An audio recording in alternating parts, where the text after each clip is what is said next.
Hey everyone, and welcome back to the DC retrospective podcast.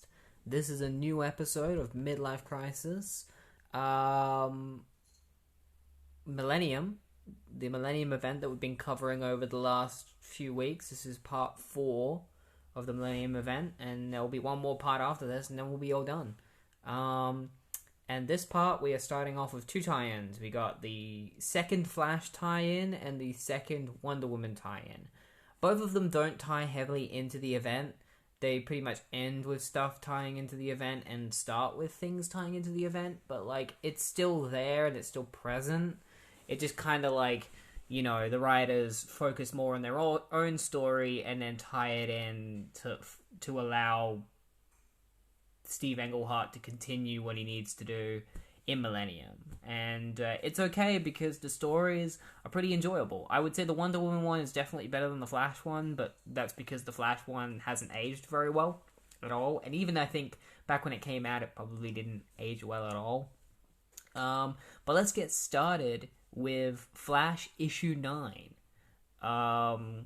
So continuing off from where we last left off, as we know, Wally recently found out that his dad is a Manhunter and that his mum is actually alive. He believed that his mum was dead, but it turns out she was alive.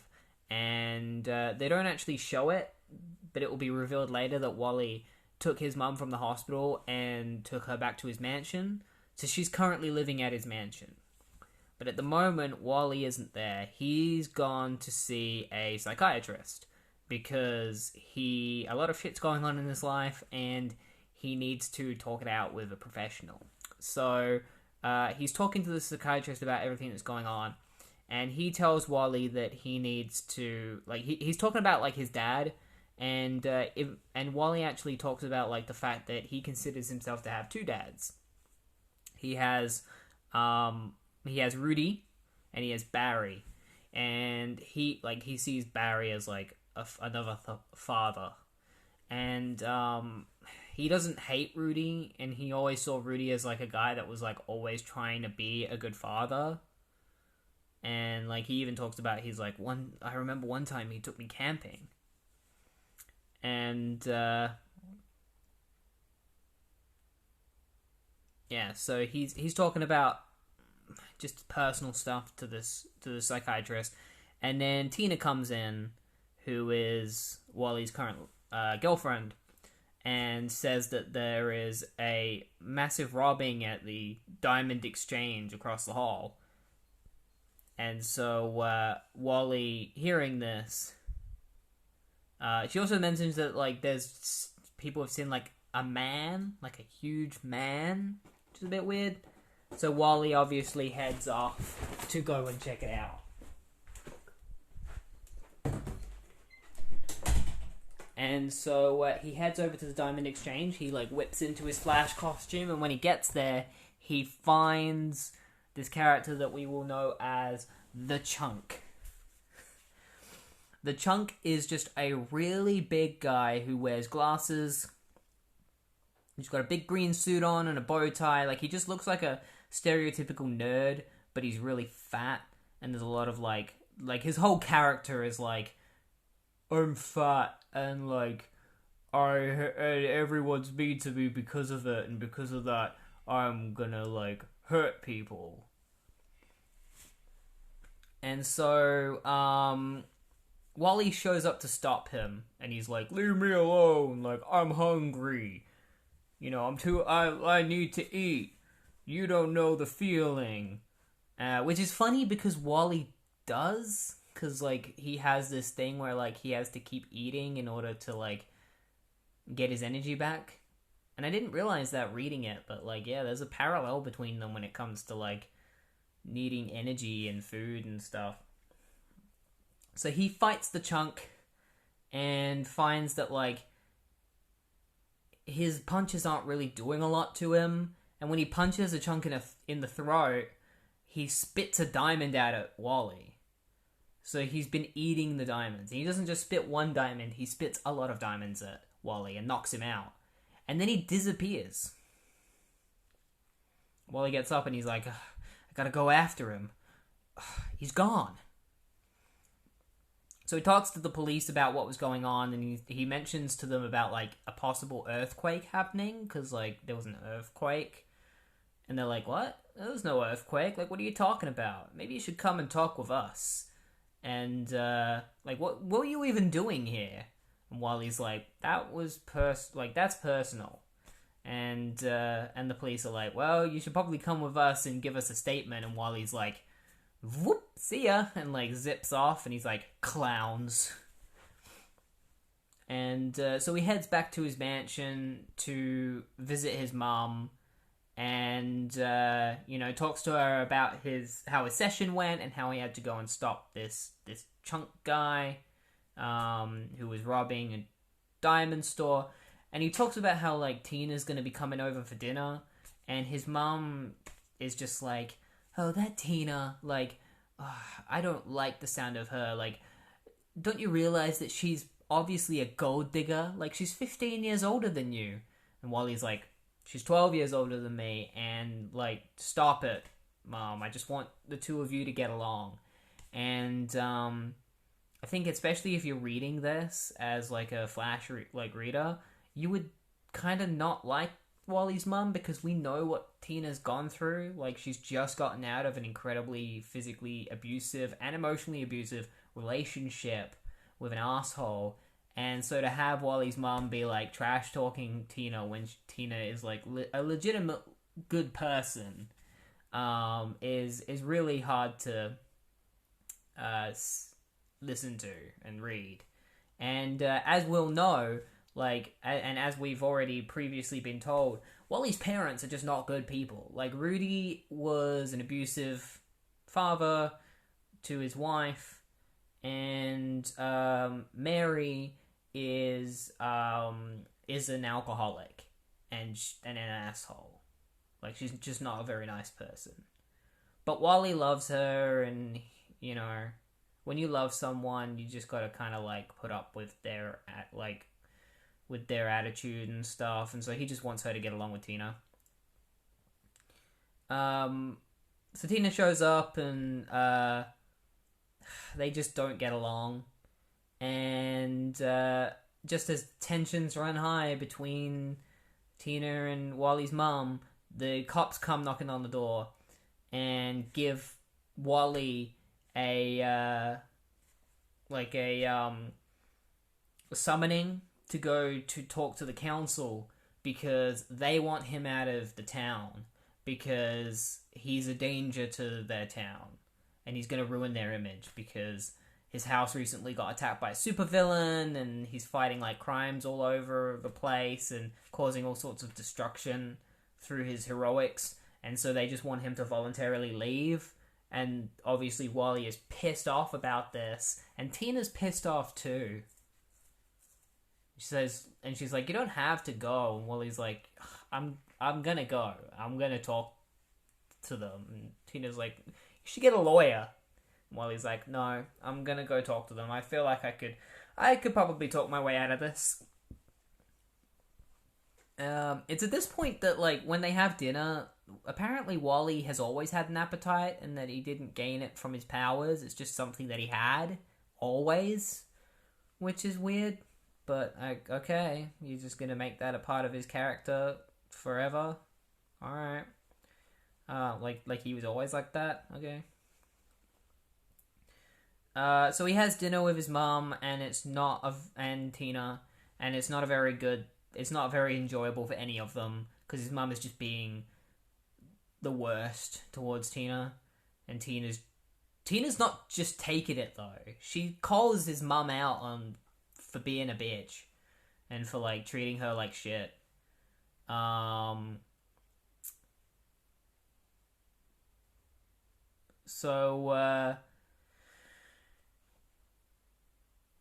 Yeah, Wally and Tina, after dinner, they have a nice swim in the pool, where they talk about how, like, Wally's mom has just been getting in the way of, like, their housework and stuff, and Wally's just like, look, Tina, it won't be long, she'll be gone eventually, she's just here for now because she's been through a very traumatic experience, and, you know, once she's recuperated, like, she'll be out. And so they decide to head to bed, and Tina asks Wally what the psychologist, like if the psychologist said anything about his mum, and Wally just ignores her and goes to sleep. He just falls asleep instantly. And she's just like, ugh, whatever. And so, Chunk,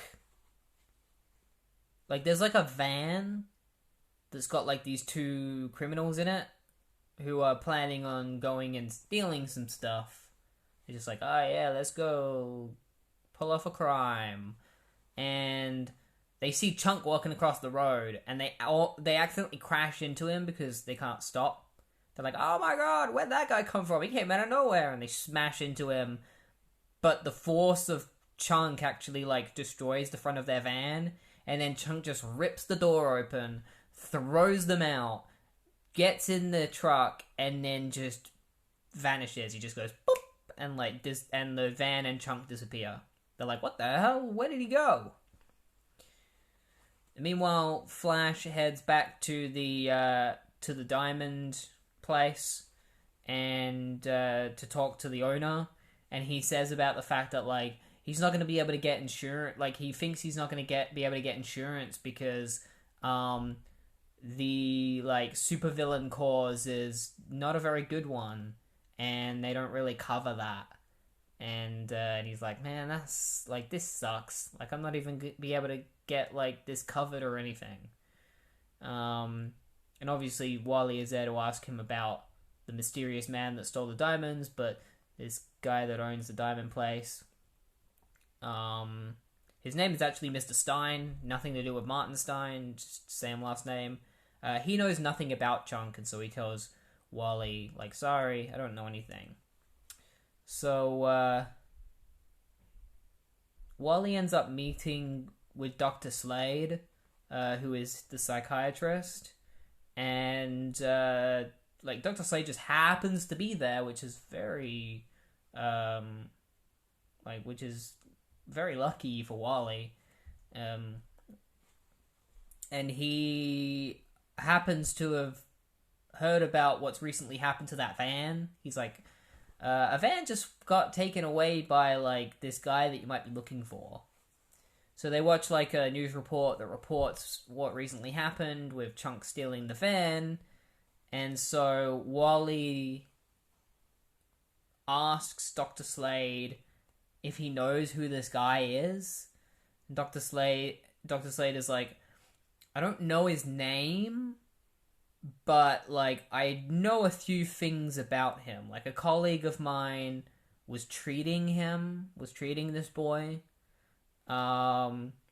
He was fascinated with gold, diamonds, quite a brilliant boy. Actually could have gone on to MIT on a full scholarship. And that's when Wally's like, what was the boy's name? And he's like, I don't know, but he lived in a rich fantasy world, you know. And, yeah, that's when he's like, that could be the guy, like, this boy that was treated by my colleague could be the guy you're looking for. So that's your biggest lead at the moment, Wally. So Wally decides to head to Titan's Tower in order to get help from Cyborg, because Mike Baron really likes using Cyborg, I guess. I guess he really likes Cyborg. I mean, not complaining. I like Cyborg. Wally goes to visit Cyborg to try and track down Chunk. At first, he decides to run affiliations with Fred Parker Huntington, who is currently dead. And Cyborg can't find anything in his files. So Wally is like, how about like MIT scholarship application records? You know, we can narrow it down to applicants from Long Island of a certain age and certain years. And that's when Cyborg finds the name Chester Runk. He's like, Chester Runk, he would be 24 now, looking at this special science project. Wally's like, a matter transmitting machine? And Cyborg is like, folks deceased, no living relatives. oh, this kid was some kind of egghead. This is cosmology. And and Cyborg's like, but I don't really understand it. Like even it's beyond me. And Wally is like, okay, give me a printout, would ya? And so Wally heads off with this new information and visits Tina at a local like restaurant to have something to eat. And that's when he decides that he's going to be going to the council meeting to try and talk to them that night. But before he goes there, he decides to head to like a local museum, like a platinum museum, and then they head to the council where he has the meeting with them, and he tries to convince them that like for him to stay, like to let him stay, and they're just like, no. You know, we'll happily settle a deal with you to get you out of here, but we want you out, Wally. You know?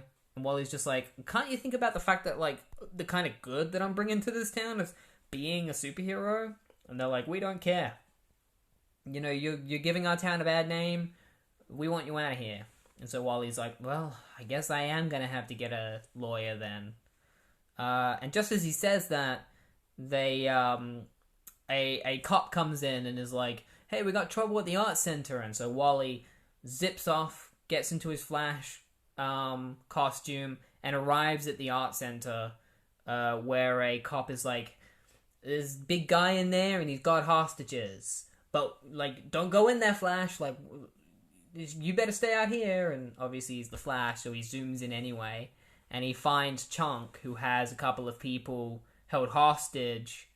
And he tries to literally knock some sense into Chunk by punching him in the head, and which allows the hostages to escape. And then he tries to talk Chunk down. He's like, Chet, like, let's talk. And Chunk's like, that's not my name, or at least that's not what they call me. I'm Chunk now. Like, you leave me alone. Like, you don't understand why I'm doing this. And he explains, like, everything that's wrong with him, where, like, he talks about how, like, he was bullied in school, like, he was bullied his entire life, and in order to show the bullies, like, what kind of person he could be, he created a matter-transmitting machine to send himself across the city and be like, hey, look at me, I made this machine. But when he did, he accidentally ate it? I don't know how you accidentally eat a transmitting machine, but he had his mouth open and he ate it by accident, and it became a part of his body. And so now he's got, like, antimatter inside of him, and it's why he eats everything, because he knows that he needs to eat enough in order to settle the... Because every time he gets really hungry, he ends up, like, teleporting against his own will. And in order to stop that from happening, he needs to eat. And that's why he eats. But then he's like, but it's never enough. Like, no matter how much I eat, like, it's never enough. And Wally is, like, trying to talk him down. He's like, come on, like, I'll help you. Like, I know you don't want to do this. Like, I know you're a good guy deep down. Like, you haven't hurt anyone yet. And, like, Chester's like, you lie! And Wally's like, how about it, Chunk? I'll trade you the bag for the gun. And honestly, speaking from this point of view, feels like it's a bad idea for Wally to continue calling him Chunk. Like, you would think that at this point he would just keep calling him Chester, because maybe that would help. Like, if Wally insists on calling Chunk Chester, maybe that would lower Chester's guard, you know? Because he realizes that Wally is continuing to use his actual name and isn't just calling him the bully name that everyone called him. You know? So Wally tries to, like, grab the bag in order to exchange it, and Chunk gets the wrong idea from this, because he thinks Wally is trying to take the bag, and so he's like, nobody takes that! Nobody takes the thing that I need to keep the void at bay. I'll bring you back! And that's when, like, Wally gets pulled in by this mysterious gravitational force. He gets pulled into Chunk, who is, like, pulling him in with, like, this gravity, and then, like, he ends up in, like, this massive bear hug of Chunk, and he's like, I'll take you to, like, I'll show you what I'm talking about. I'll take you to my world. and like Chunk disappears, like he like teleports away with Wally, and they appear in this other world that is inside Chunk's body. He's like, "Welcome to my home. Now it is your home." And as Wally looks out, he's alongside Chunk. He not only can you see the anti-transmatter machine, which is like a black hole on like a pole sitting in the middle of this world, but it's like a desolate wasteland, and there are people in here. So there are people that like Chunk has like absorbed into his body, and they're all trapped in this apocalyptic world asking for help. And that's where we end the issue, with Wally being stuck in this anti-transmatter world inside Chunk. Good issue. Really enjoy it. Doesn't tie into the Manhunter stuff very much outside of like just talking about how like it's affecting Wally's life. And I think the Chunk stuff definitely just hasn't aged very well, and Chunk is not a very deep character at all. He's very, very, very surface level. It's literally like he's fat and he has gravity powers because he's fat. And that's it.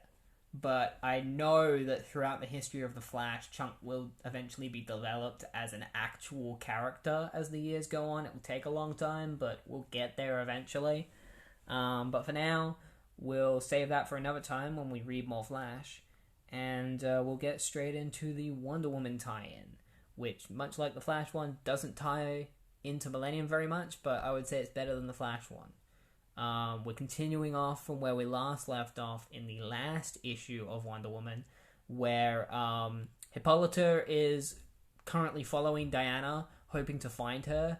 Diana is going through her trials, and she's recently discovered the origin of her name and her destiny.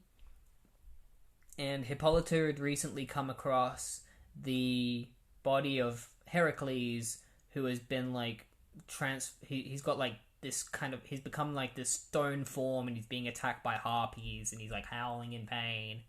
So Hippolyta is like, "What has happened to you? You know, I've got to figure out what happened to Heracles and try and free him from this torment, but at the same time I need to go and find my daughter as well and figure out like where she is." And as she travels through and leaves Heracles behind, planning on coming back to try and help him later, she's got to find Diana first, she finds a Cyclops. The Cyclops is currently asleep, and so she's like kind of like walking her way around him, trying to be quiet, and she finds like the skull of Pan, and as we know, Pan is a Manhunter, and this skull is the real Pan, and Pan is the son of Hermes, the god of speed, I think is what he is. So she finds Pan's skull, and at the same time, Zeus, and speaking of Hermes is there as well, and the Greek gods, Zeus also discovers Pan's skull, and is like, "Oh my god! Pan! He's dead? Well, then that means the other Pan must not be the real Pan." And he's going all crazy. He's like, "Oh my god, Pan's dead, what the heck?" And that's when Hera, another god, is like,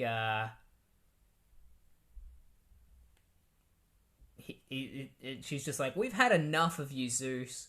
Like, your incompetence is the reason, like, you fell for this, like, fake Pan. Like, you were on his side, and because of that, we are now all in danger. So we're done following your leadership, and it's time for us to do things ourselves." And they decide that, like, Diana is the one that is, like, supposed to deal with this, not Zeus. Like, they can't trust Zeus to deal with this, so they send Hermes to go and get Diana so that she can, because they believe that this is her destiny to fix this. So, they send Hermes to go and get Diana, and we discover that Hermes is the reason why Diana was teleported away from the Green Lantern Corps Citadel. Remember that? When she just, like, disappeared while speaking to Aricia?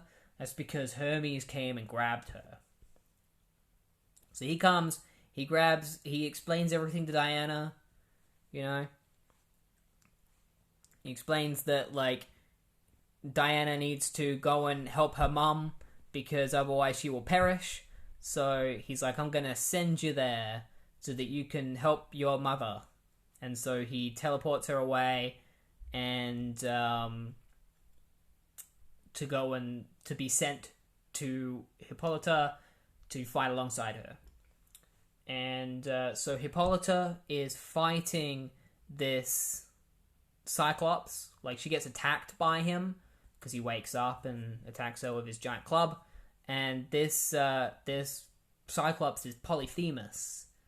You know, and he's the thing with the thing with Polyphemus, because they explain it after this, but I'll explain it now. He is, like, cursed with hunger, like intense hunger, because of, I think it was because of the fake Pan.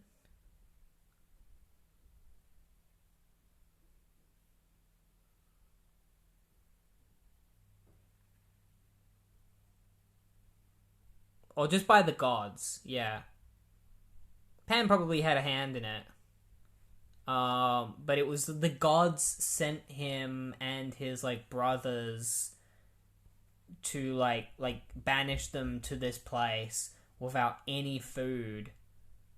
And then they were forced to, like, eat each other until only one was left. And it was him. So he, like, ate all of his brothers. But then he was, like, still hungry, obviously, because he's been banished to this place, no food. And then the dead body of Pan showed up, the real Pan, and he ate him.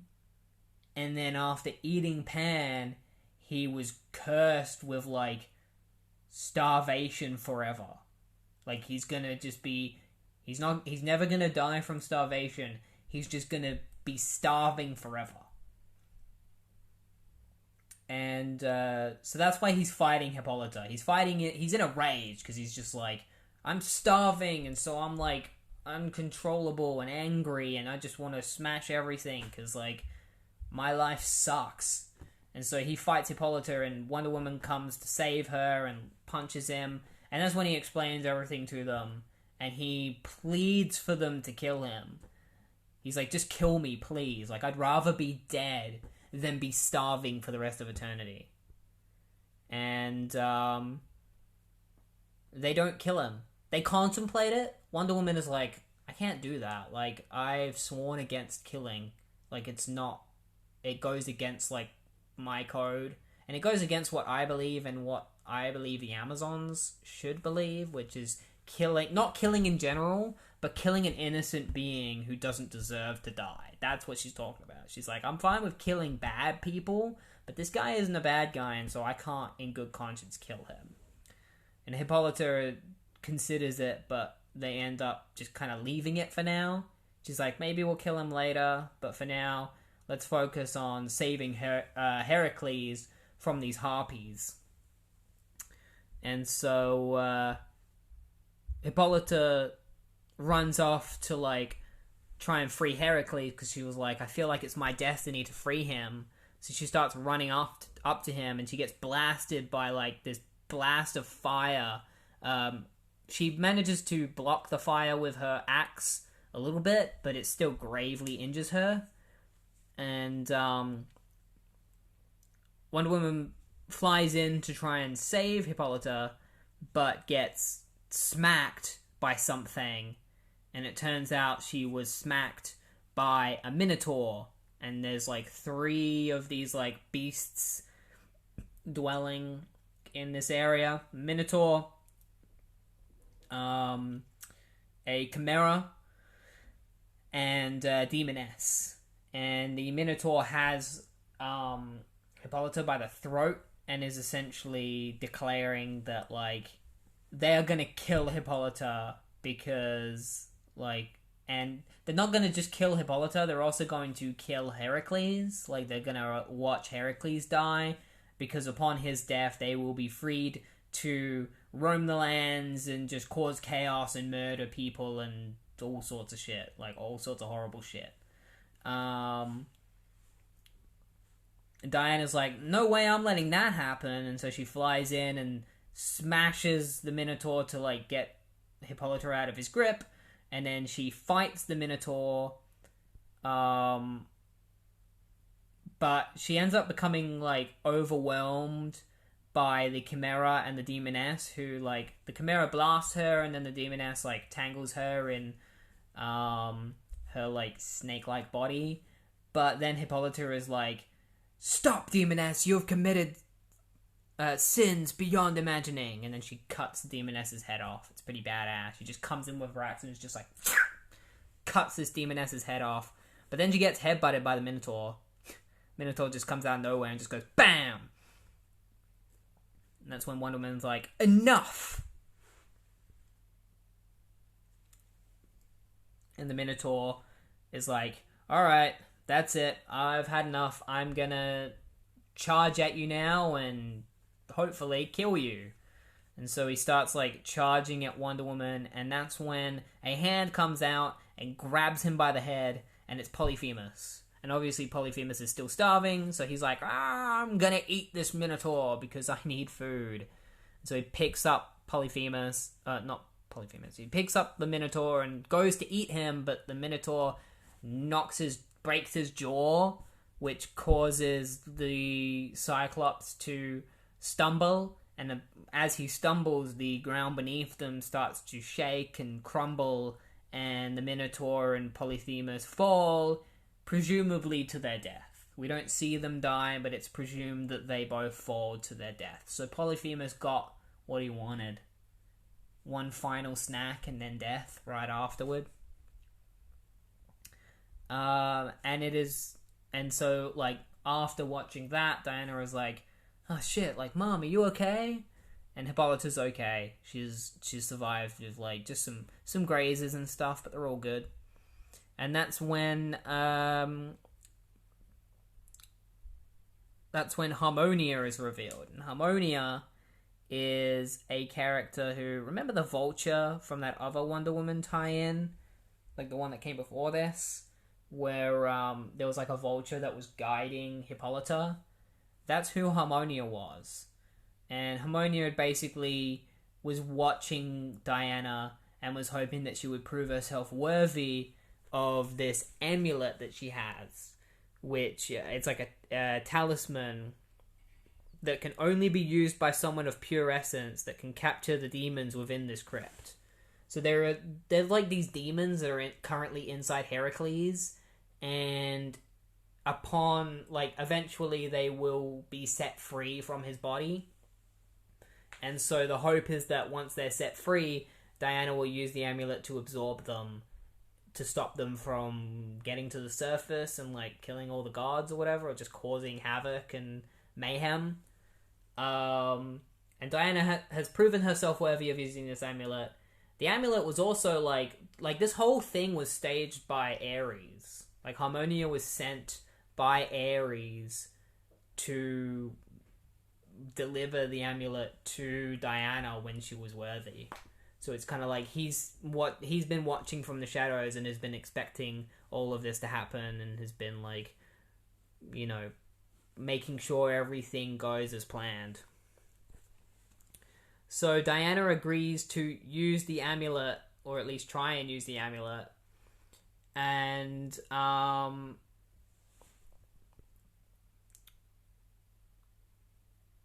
she takes Hippolyta up to where Heracles is and decides that the trick to freeing Heracles from his torment is to, like, meld the torment of both Hippolyta and Heracles together by tying Hippolyta to Heracles, like, tying them both together with her lasso of truth, because the truth will reveal, like, the truths of, like, their torment.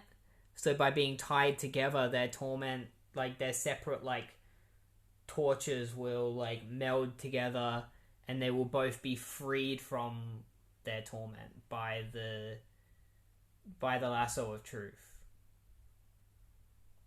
That's as much as I can gather from that. And it works.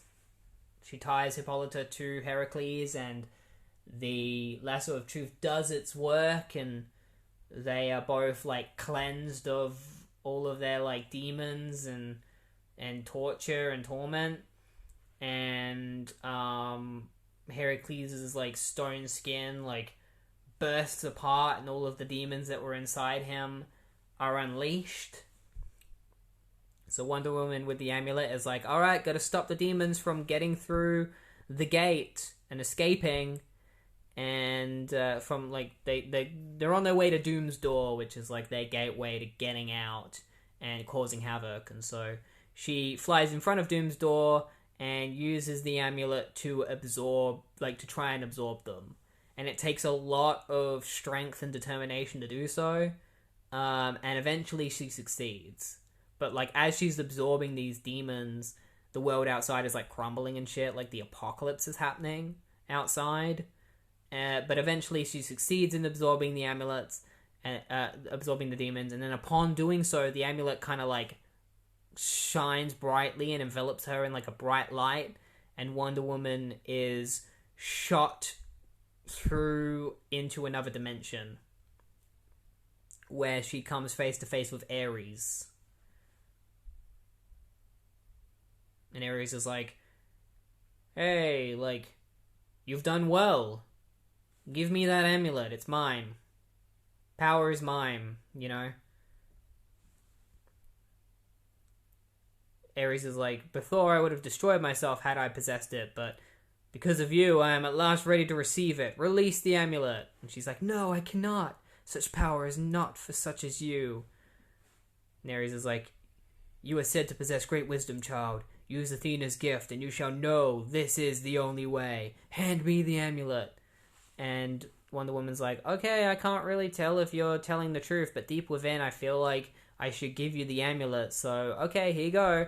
And she gives him the amulet, and he's like, yes, you fool! Ha ha ha, I have all the power now! And he like disappears. Wonder Woman's like, what have I done? Thou hast restored the balance of power, princess. And that's when Harmonia shows up and is like, the mission for the gods is at last at an end, and now has proven thyself the greatest of warriors. And Wonder Woman's like, oh, then it's over? And Harmonia's like, yeah, never truly over, child. Now, new challenges await thee, and the consequences of what transpired here today shall forever shape the future. And, that's when Harmonia is like, your journey isn't over yet, and your next trial is about to begin, and the one who is going to give you your next trial is this guy. Come on in. And she, like, points upward, and Hermes appears from the sky and teleports in, and is like, Diana, like, I need your help. Like, you've proven yourself worthy enough to help me. I need your help to go after the one responsible for killing my son Pan. The Manhunter. Responsible for killing him. Like, you must slay him. And that's where the Wonder Woman tie-in ends off. With Hermes recruiting Diana to go and find the Manhunter that killed his son, so that they can kill this Manhunter. But yeah, I really enjoyed that, like, tie-in. It's really, really good. Very good. Pretty satisfying conclusion to, like, the previous issue. Again, like, I get why people really like George Perez's Wonder Woman run, because it is deeply rooted in, like, Greek mythology, and a lot of people really like that. Especially if you like the really weird mythological stuff. Like, he goes real weird with it. Very accurate. But yeah, it was good. definitely going to... At some point, I will read the entire George Perez run. It's just, finding the time to do so. Since I am busy with reading, I'm currently reading all of The Flash, and in my own time, I'm reading Green Lantern. So it's like, don't even have time at the moment, but eventually I'll get around to reading it. But yeah, that's it for the Wonder Woman tie-in, and the next tie-in that we're going to be covering is the second Justice League International tie-in. So without further ado, let's read that and see what the JLI are getting up to now.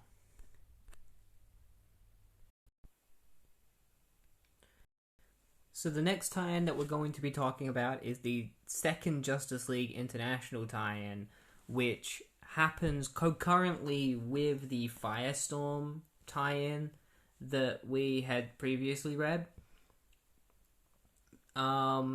So without further ado, let's get straight into it. It's written by Keith Giffen and J.M. DeMatteis with art by Kevin Maguire. And we start off the way that the Firestorm starts off. Firestorm feels danger near the Justice League are at the Manhunter planet. Firestorm feels like he can feel danger. He flies off to go check it out. Captain Atom goes after him, and the Justice League left behind the remaining members of this group. Kat Matui, Hal Jordan, Superman, Martian Manhunter, Hawkman and Hawkgirl, Arisia, and Dr. Fate are all remaining behind. And they decide to go to the Manhunter planet to figure out what to do. Like, basically, their goal is to destroy the planet. And in order to figure out how to do that, they got to go to the planet and see what it's like first, So they decide to fly to the planet, where they find that it's like a barren wasteland, like desert, and Hal can't use his power ring because, and none of the Green Lanterns can use their power rings because the desert is yellow and power rings are weak against yellow. And Martian Manhunter considers the fact that this barren wasteland may have just been made by the Manhunters on purpose, it's not natural. And Superman's it's definitely not natural. Look. And he uses his powers to fly up into the sky and smash into the ground, where he smashes straight through it, and they realize that the surface that they're on is fake and that the Manhunter base is underneath. So they head inside the Manhunter base, which happens to also be yellow, so I don't think Hal can use his ring. Same with the Green Lanterns, and they deduce that it's because the Manhunters know the Green Lantern's weakness, which makes sense because they were created by the Guardians, and so they made their whole base yellow so the Green Lanterns can't do anything. And so Superman's like, alright, we gotta check out this base. And as they were about to start checking out the base, there's a yellow pot, and it opens up and a hand comes out, and Hal Jordan recognizes the hand. And he's like, oh shit, no, it can't be, not him. And it's this character called Nort. Or Gnort, however you want to pronounce it. I think it's supposed to be Nort. As far as I know, this is his official debut, because I've read Green Lantern, and he does not appear in Green Lantern. Maybe he appeared in an issue of Green Lantern Corps, I don't know, I did read that too. But I'm pretty sure this is his official debut, and yet Hal Jordan knows who he is, because I'm pretty sure he was created by Keith Giffen and J.M. DeMatteis. And, his history in this is actually retconned later on.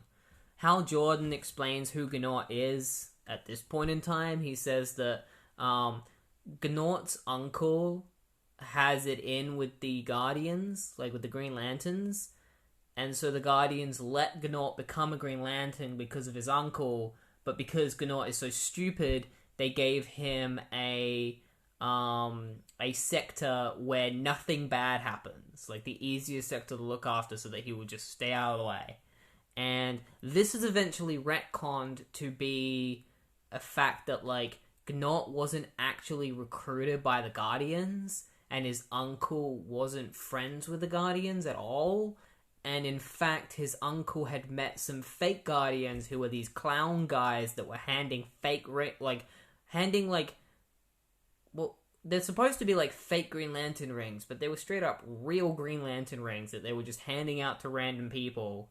And Gnaut was one of the people that was given one of these rings, and that you were allowed to just use the rings however you wanted, and so most of them were using them for personal gain.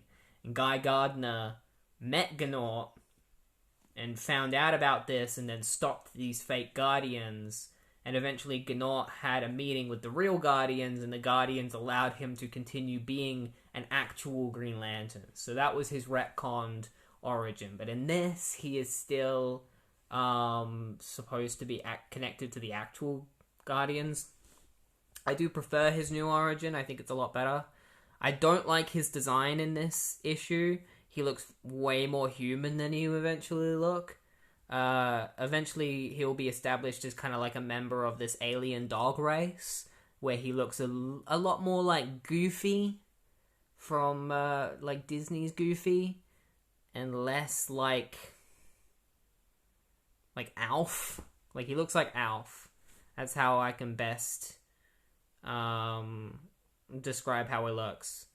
But yeah, Gnaut is here, and he's like, man, like, I've just been in this base just doing whatever, and I can't even find a toilet. Like, he doesn't even really say why he's in here. He's just in the base. He just happens to be here. And Hal's just like, and Superman's like, man, we might be able to use Gnaut's help. And Hal's like, no, we don't. Like, I know who Gnaut, like, what Gnaut is like. We do not need his help. And so, Dr. Fate senses the power of the Manhunters somewhere nearby, down a hallway. So he's like, we gotta go down there because I sense power coming from down there. So let's go that way and take a look. And as they all head off, Martian Manhunter is like, oh, Gnaut, why don't you stay here and look for that John that you were looking for? Like, look for that toilet. And Gnaut's like, I already told you, I can't find it. And so they just leave Gnaut behind to go search for this power source that Dr. Fate is talking about. Arisia early on also talked about the fact that, like, she asks Dr. Fate, like, she's just like, can't you just destroy, like, this whole planet? Like, can't you just, like, destroy all the Manhunters because you're super powerful? And Dr. Fate is like, that was the other Dr. Fate. I'm a different Dr. Fate. Because at this point in time, Kent Nelson isn't Dr. Fate anymore. I don't know who is Dr. Fate at this point in time, but it's not Kent Nelson. It's somebody else, and they're just not as strong as Kent Nelson's Dr. Fate. I have a feeling the reason why they changed it is so that he could be a member of the Justice League. Because you can't really have the real Dr. Fate be a member, because he's just way too overpowered. He'd just be able to sort out everything. But yeah, they follow this power source, and they find that the Manhunters are actually waiting for them and expecting them to show up. And so they've got their entire army of Manhunters waiting for them. And the Justice League come knocking. They, Superman, like, smashes through the entrance, and he's like, your slaughtering days are over, robots. The Justice League come in, and they start fighting all the Manhunters together, and they're powerful enough to destroy hundreds of them. They destroy every single Manhunter that's in the room. And, however, Dr. Fate senses something as they're fighting. He's like, there! Like, I sense more power. And so he heads off. And so Superman's like, hey, has anyone seen Dr. Fate? Like, does anyone know where he went? And Hawkgirl's like, he went that way. I've always wanted to say that. And then Hawkman kind of plays this meta role in the comic where he's like, Hawkgirl, why are you making jokes all of a sudden? Like, you don't make jokes. Stop it. Stop joking around. And Superman's like, I like the fact that she's making jokes. I think it's a good thing to make jokes in dire situations. And she's like, thank you, Superman. And Hawkman, who's all jealous, is like, thank you, Superman. Like, he's thinking that to himself. Because Hawkman's a problematic person at times when it comes to how overprotective he is over Hawkgirl. But they follow where Dr. Fate has gone. I keep almost calling him Doctor Strange because they are like two sides of the same coin. They follow Dr. Fate and they find the birthing chamber of all of the Manhunters. And in the same birthing chamber is what they decide to call the mother of the Manhunters. It eventually reveals itself to be called the High Master. It's like this big Manhunter, and they sense the fact that like these Manhunters are about to be born, and so Dr. Fate is like, Superman, you have to destroy them all. They may seem like they're alive, but they're not. They are machines. So destroy them all. You're not killing anything. And so Superman uses heat vision to destroy all of these unborn Manhunters, which wakes up the High Master. And the High Master is like, I could fight you, but instead I'm just gonna leave.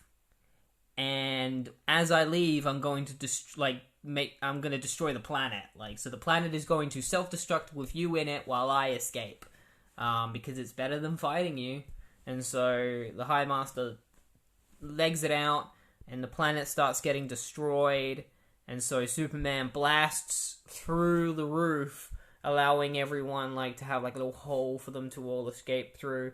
And they escape through the hole into space, and the entire planet explodes. And they question the fact of whether or not Gannort is safe, and Hal says, like, his ring will protect him. Like, his ring will just make a force field for him, so he's probably fine. And then Martian Manhunter is like, but what about Firestorm and Captain Atom? Like, are they okay? And that's when Firestorm, Captain Atom, Harbinger, and Drake from Crick show up, and they all have, like, their little resolution that happened at the end of the Firestorm issue where they all reunite, and they got to figure out what they're going to do next now that this Manhunter planet has been destroyed. I would say that that's the end of the Justice League International tie-in, but it's not. We actually have a backup story, which is also important. So while they're away, Blue Beetle and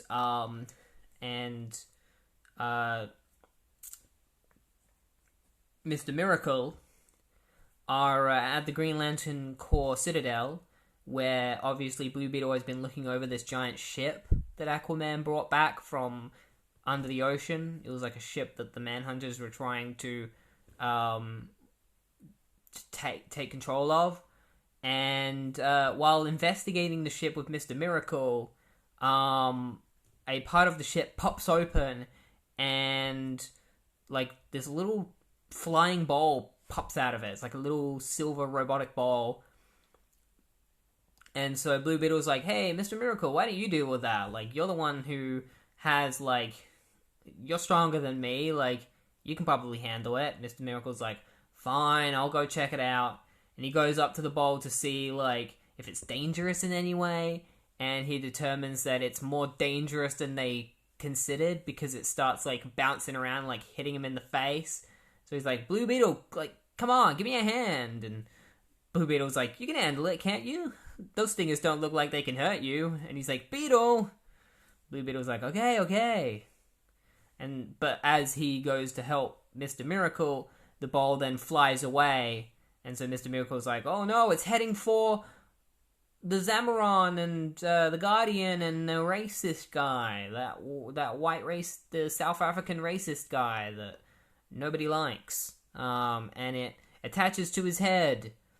And it's like gonna burn his head off if they don't get it off. Like Blue Beetle's like, it's heating up right now, and will probably melt through his face if we don't get this off of him. Not that we wouldn't want that, because I kind of was hoping that this is where he dies. Like, they just kill off the racist guy. So they're trying to figure out how to take it off, and Kilowog comes in to save the day.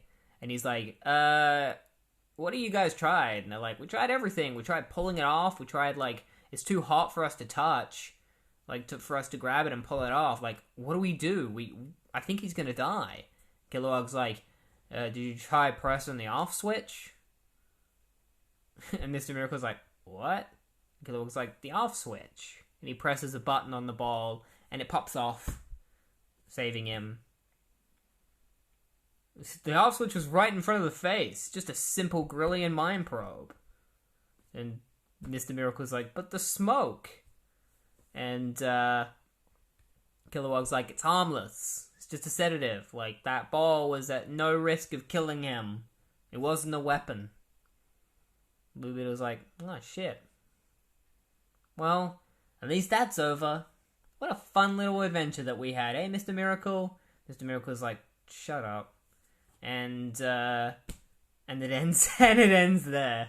It literally ends with him being like, shut up.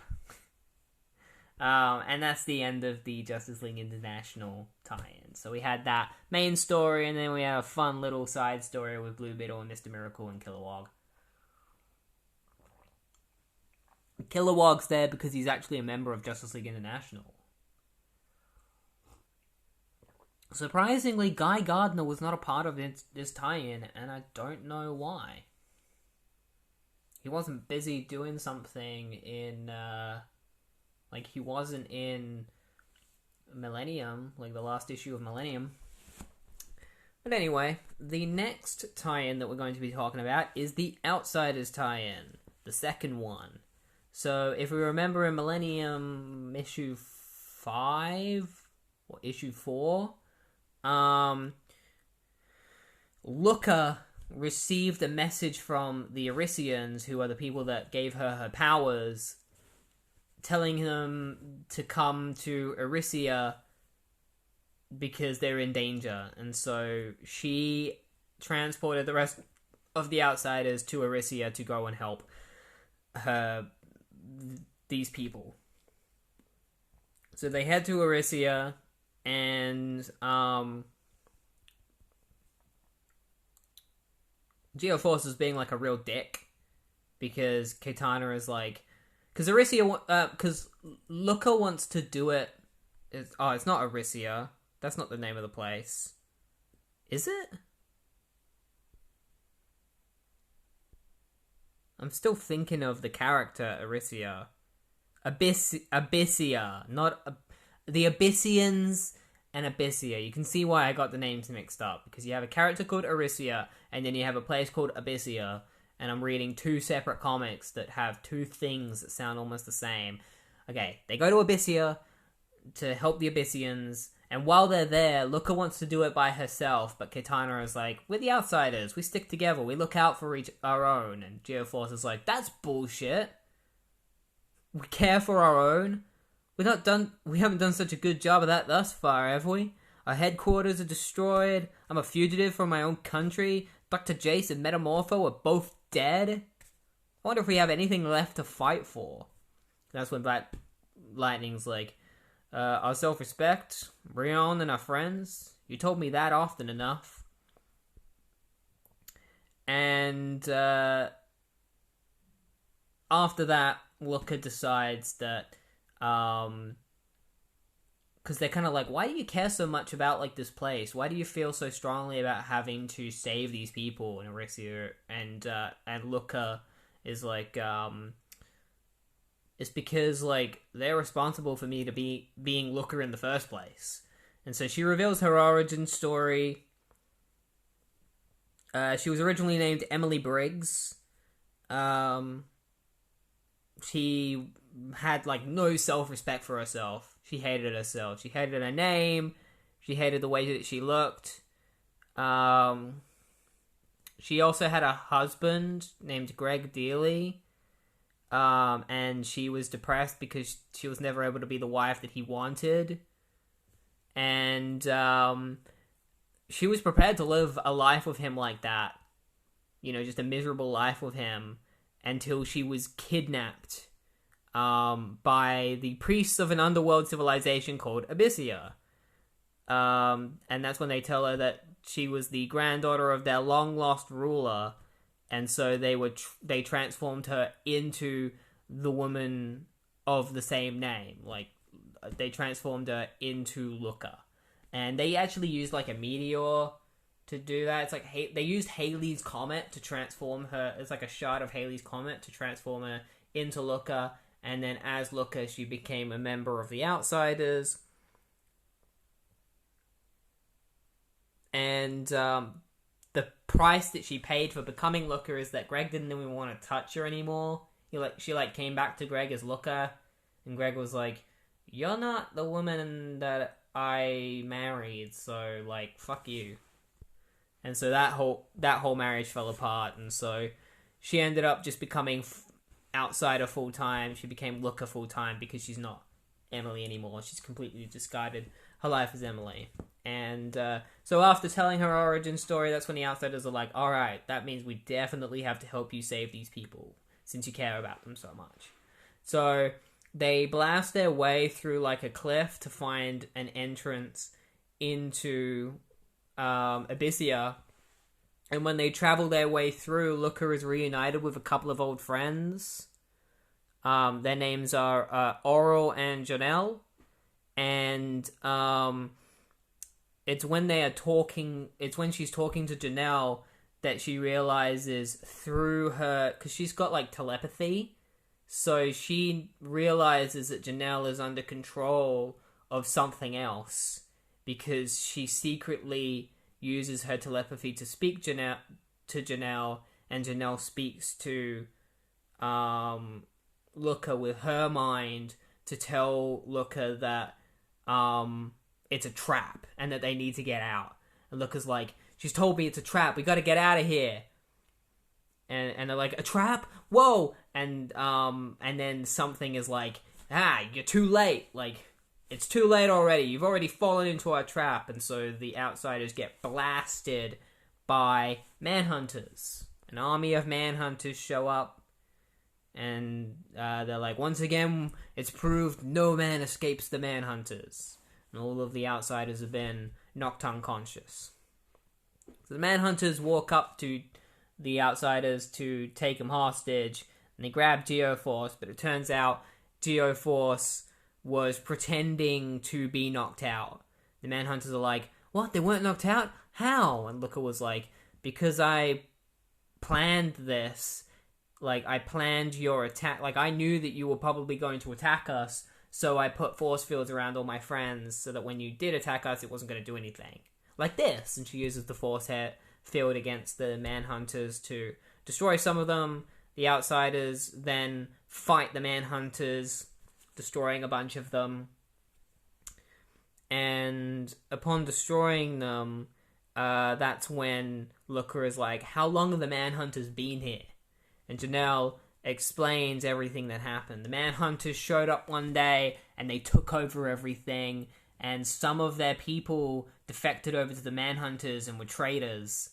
And the Manhunters forced us to call you to get you to come here so that they could trap you. So that's basically everything that's happened.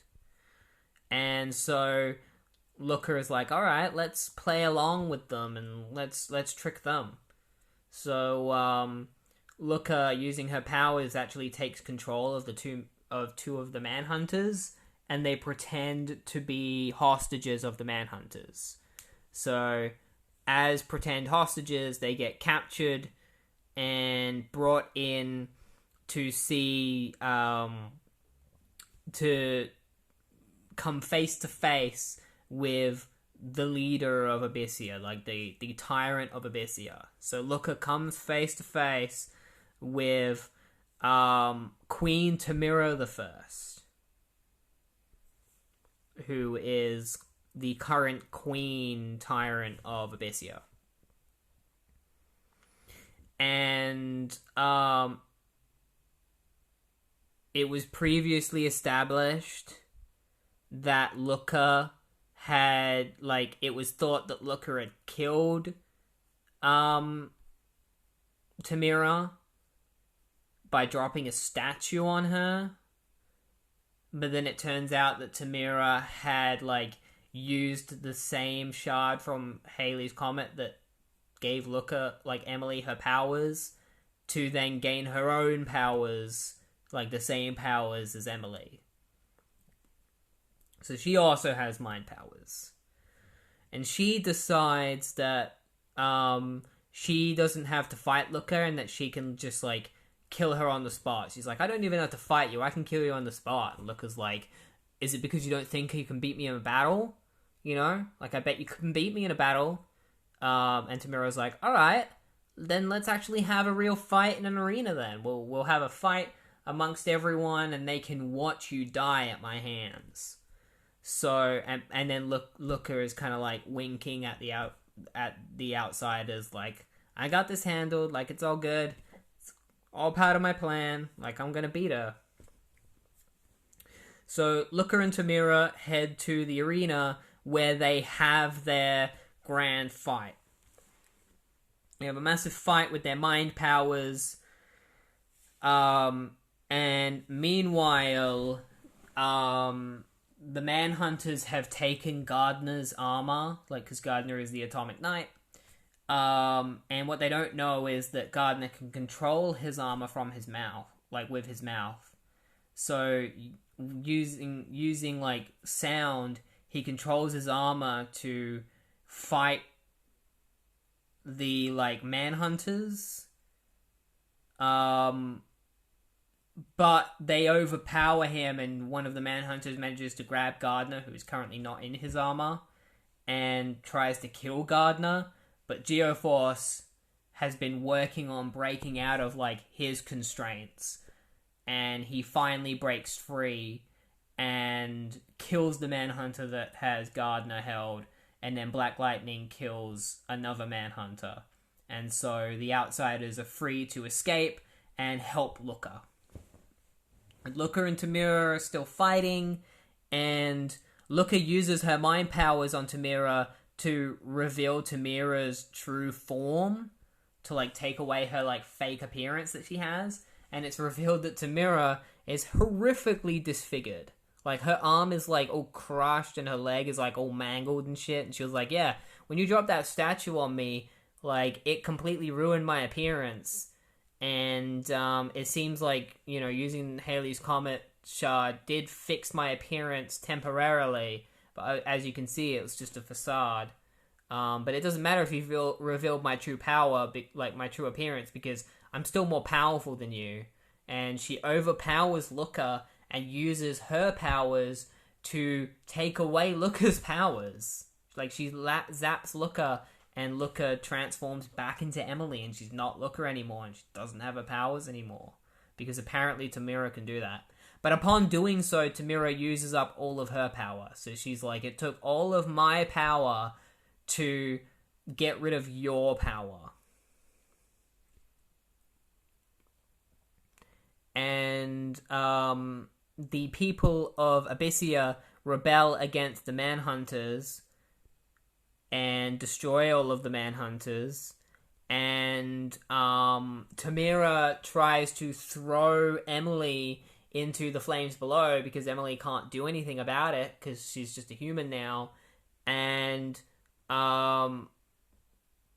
Tamira gets like Emily manages to smack Tamira in the face as she struggles, which causes Tamira to drop her so that Emily can grab onto the ledge, and Tamira falls into the flames below and dies.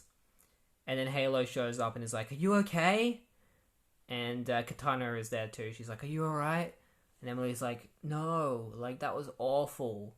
And then a Manhunter comes up and just shoots Halo with a laser. Just out of nowhere, just shoots her. And Halo straight up, like, ends up in a coma.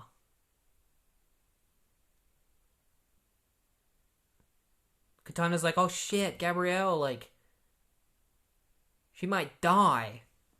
What the fuck? So the Outsiders leave Abyssia and they're like, we saved Abyssia, but like, at what cost? Like, we've possibly lost another friend. You know, we just lost Metamorpho. Now we might lose Halo. And Looker doesn't have any powers anymore, so we've lost Looker. Like, Emily is no longer going to be a part of our team because she's just a regular person now. And so now that she's regular Emily again, she returns to Greg, and her and Greg make up again because she's not Looker anymore.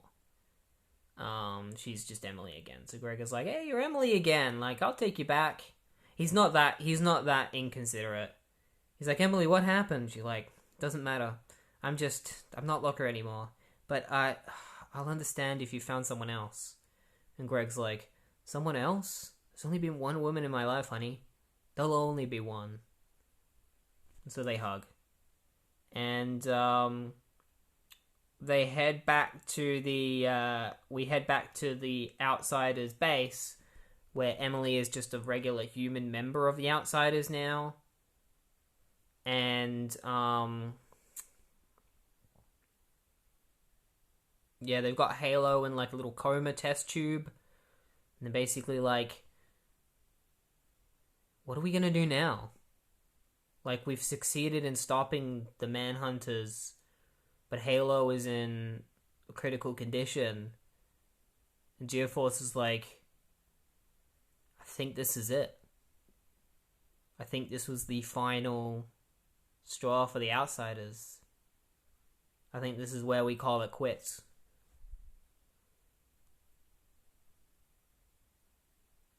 You know, I cannot believe it. Our saga is truly over. But for now, at least our story has reached an end. So, whether or not the Outsiders are going to keep going is kind of up in the air. I don't know if the series was cancelled during this issue. I think it's not long after this that the series would eventually get cancelled, but right now the Outsiders are really struggling with whether or not they're going to continue being a team. Which is understandable. I mean, they've had 2 party members die within 2 issues. Like, 2 of their friends. And one of their friends has lost their superpowers. So they're, like, losing people left and right. And Geoforce lost his sister Terra not that long ago.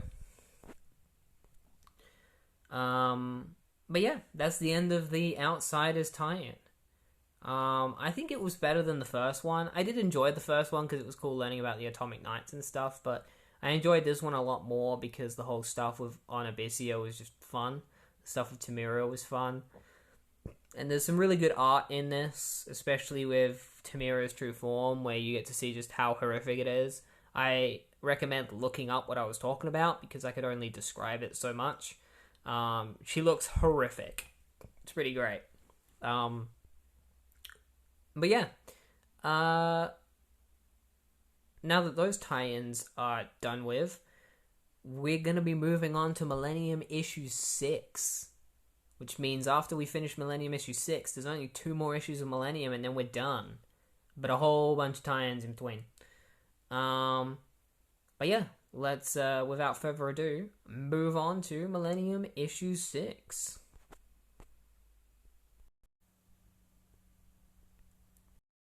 Alright, so the next issue that we're going to be covering is Millennium issue 6, week 6. So, let's get straight into it. As we know, it's written by Steve Englehart with art by Joe Staton. And we continue from where we left off in the last tie-in, which was the it wasn't the last tie-in, that was the Outsiders one. It was the JLI tie-in is where we continue from. So the JLI and like Superman and some of the other characters that are with him, like Hawkman and Hawkgirl, are chasing after the High Master, who has escaped from the Manhunter planet that just blew up. So they're chasing after him to go and fight him Um, he's really powerful and like almost blasts them with like this energy beam that almost kills all of them. But Captain Atom and Firestorm are like, it's okay, we transmuted the energy blast, so we survived. And that's when like the High Master stops running away and decides to take them full head on to try and kill them. And the Green Lantern Corps, like Kat Matui and Aracia, are like, I don't think we can destroy him. Like, I don't think we're powerful enough to destroy him. So what we should do is we should at least try to contain him. So they all go in on him using their powers to, like, try and encase the High Master in rocks. And High Master is like, you don't realize how powerful I am because I can just turn this back on you. And, like, he just turns it back on them and encases them in rocks. So most of the characters are out of commission now. He encases everyone except for Superman and Martian Manhunter. And so Superman's like, well, we're the only ones left. I guess we got no choice but to take him on. Like, I think we can do it. We're the two strongest members. I know I'm strong enough, but I don't know if Martian Manhunter is strong enough. So Superman and Martian Manhunter try and, like, they take on the High Master, but they don't even get a punch in. High Master pulls out, like, these two, like, blasters from the bottom of his arms and just blasts both Superman and Martian Manhunter, knocking them out completely.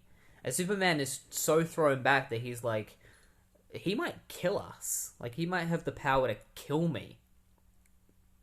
So the High Master knocks him out and then disappears. And Dr. Fate deduces that the High Master has traveled to another dimension, most likely the one that the Guardians and the Zamorans have traveled to. And so, like, because he wants to go and kill the Guardians and the Zamorans, so he decides to try and teleport them there. And as of this moment, this Dr. Fate is not Kent Nelson. It's somebody else. They mentioned the name Linda, so maybe it's Linda Park, who is the current Dr. Fate. Linda Park was Dr. Light, introduced in Crisis on Infinite Earths. So I think she's the current Dr. Fate. But her connection with, like, their connection, the new Dr. Fate's connection with Kent Nelson is very stringy at the moment and isn't entirely, like, it isn't very strong. So this Dr. Fate doesn't know how to, like, cast magic to transport to other dimensions very well. And so when he tries to do it, he accidentally transfers everyone in between dimensions. They end up in, like, this hell dimension, and they're all gonna die. And so Dr. Fate uses the last of his powers to transfer the lives of all of the other characters into Superman and Green Lantern so that they can leave this hell dimension and go and find the High Master. So at the moment, everyone's dead, and all of their souls, all of their life energy are inside Superman and Green Lantern. So yeah, most of the characters are stuck inside this hell dimension, and Superman and Green Lantern are heading after the High Master. Meanwhile, Harupa and is it Nadira? I think that's her name. Are waiting for the new Guardians to wake up from, like, their little trance that they're in. The new Guardians are currently in, like, this outerworldly, like, otherworldly sleep, where they are learning of their, like, true purpose, and once they wake up, they will become what they are supposed to be, and they will align themselves with what alignment they should be, like destiny has chosen for them. It's also assumed that, like, they're probably going to get their powers now, but we don't get to see their powers yet. But yeah, they're witnessing their destinies, and they take note that the racist guy is like having trouble, like he's like moving around a lot while he's sleeping, and they deduce that he's going to be the traitor, which isn't surprising because he's the worst character. Wonder Woman shows up to talk to Batman, and she's like, "Hey, Batman, I'm sorry. Like, I just got back. One of the guards happened to be a Manhunter, but I dealt with that." And Batman's like, "I don't care. I don't care about what you're saying right now. Just, like, shut up." She's like, "Why? Like, what's wrong?" And Batman's like, "The outsiders, like, I've just learned the outsiders have been crushed by Manhunters. So I'm pissed. Like, I gotta help them. Like, I'm pissed that I wasn't there to help them." And then he turns to Gardner and he's like, "Gardner, you and I, we're going off. We're gonna find Booster Gold and we're gonna beat the shit out of him and like knock some sense into him. So let's go right now." Like, Batman is just pissed. Guy Gardner's just like, Batman, like, you gotta learn to relax. Booster Gold's a nice guy. He's probably just pretending. And Batman's just like, "I said now." And so they head off to Booster Gold International, where Booster is waiting for them. And he just breaks in, and he's like, "Give yourself up, Gold." And Booster's like, "Gosh, Batman, I'd love to really, but I got big bucks tied up in this, so I guess we'll just have to fight." And he shoots at Batman with, like, his energy beams. And Batman's just like, "Don't just stand there, Gardner, fight him." And Gardner's like, "Come on, Batman, like, there's no way that he's a bad guy. Like, I'll just talk to him. Hey, Booster, like, you know, you can drop the act now. You don't have to keep pretending that you're working for the Manhunters. Like, we know that you're still a good guy." And Booster just punches him in the face, and he's like, "Wow, you're really sticking to this, aren't you, Booster? Like, you can drop the facade." Booster's like, "It's not a facade, guy. Like, I wasn't, like, I'm surprised that you're just acting so plain stupid right now." And Guy actually tries to hit Booster just to, like, keep him away from him. And Booster's like, "You're stupid, Guy. Like, your powers can't do anything to me. You underestimate my absorbing field. Like, what it can do with it." And he just blasts Batman and Guy Gardner with his absorbing field and then leaves. And Batman is pissed at Guy for not helping him fight Gardner. He's like, every time you think you have them nailed, they prove you wrong. Gardner, I hate to admit it, but I liked you better brutal." Gardner's just like, "Gosh, Batman, it's almost like Booster really is bad." Meanwhile, the New Guardians all wake up from their little trance, and they have become, like, they're not themselves, like, they're not who they were before now. They've got, like, different personalities and stuff. They've realized their true purposes. They're about to become superheroes. And Tom Kalmaku is reunited with his family, and his family realizes that he's acting differently. And they're like, why is this taking you away from us? Like, why are you acting so different, Dad? He's just like, "This is just my destiny. Like, I've got to go do this." And it's like, "But it's drawing you away from us. Like, why?" So they're kind of struggling with the fact that their dad is kind of like being pulled away from them because he's now going to be a superhero. He's not the same Tom Kalmaku that they knew before. And then the racist guy is like, whoa, like, I've just learned through my experience that, like, what we're doing is incredibly wrong, and I demand that you stop it right now. And obviously the Guardian and, like, Harupa and Nadira are like, "No, like, we're not gonna stop." And he's like, "You better stop right now or I'm gonna leave." And so everyone's like, "Go ahead." He's like, "You'll regret making this decision. All of you will. All of you stupid." He throws out a couple of slurs as he, like, leaves. And Jon Stewart is just like, "You know, I've put up with you this entire time, and I've had enough. I've had enough of hearing your stupid fucking slurs, and he knocks him out. It's like, if you want to leave, I'll give you a hand. He's like, I'll destroy you. I'll destroy these chosen people. I'll make it my personal business to destroy you all. And meanwhile, Floronic Man, who was there the whole time, if you forgot, he is a new Guardian. He is also woken up, and he's like, it's time for me to make my move. So he goes back to the guy that was in an earlier issue of Millennium to talk to him, because it was assumed that Floronic Man was going to be working for the Manhunters. And he goes to this guy, and the guy is like, it's time for you to make your move.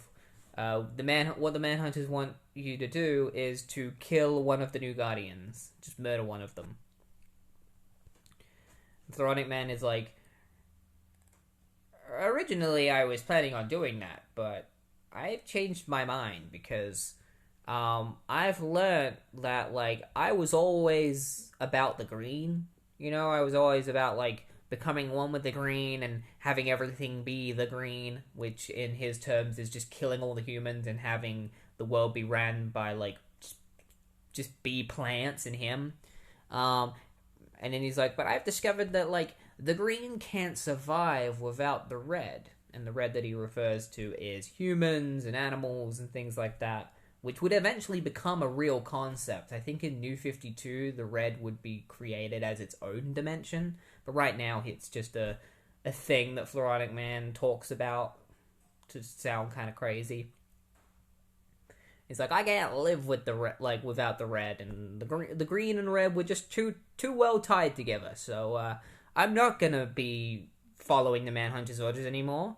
I am a new Guardian. So, like, it turns out Floronic Man has decided to shift allegiances, and he's a good guy now, which I really like this reveal. I think it's a great plot twist, because you think, like, oh, Floronic Man is going to betray them, and it's like, no, he was just the red herring, or the green herring, if you... So yeah, he turns against this guy, and wraps him up in all these, all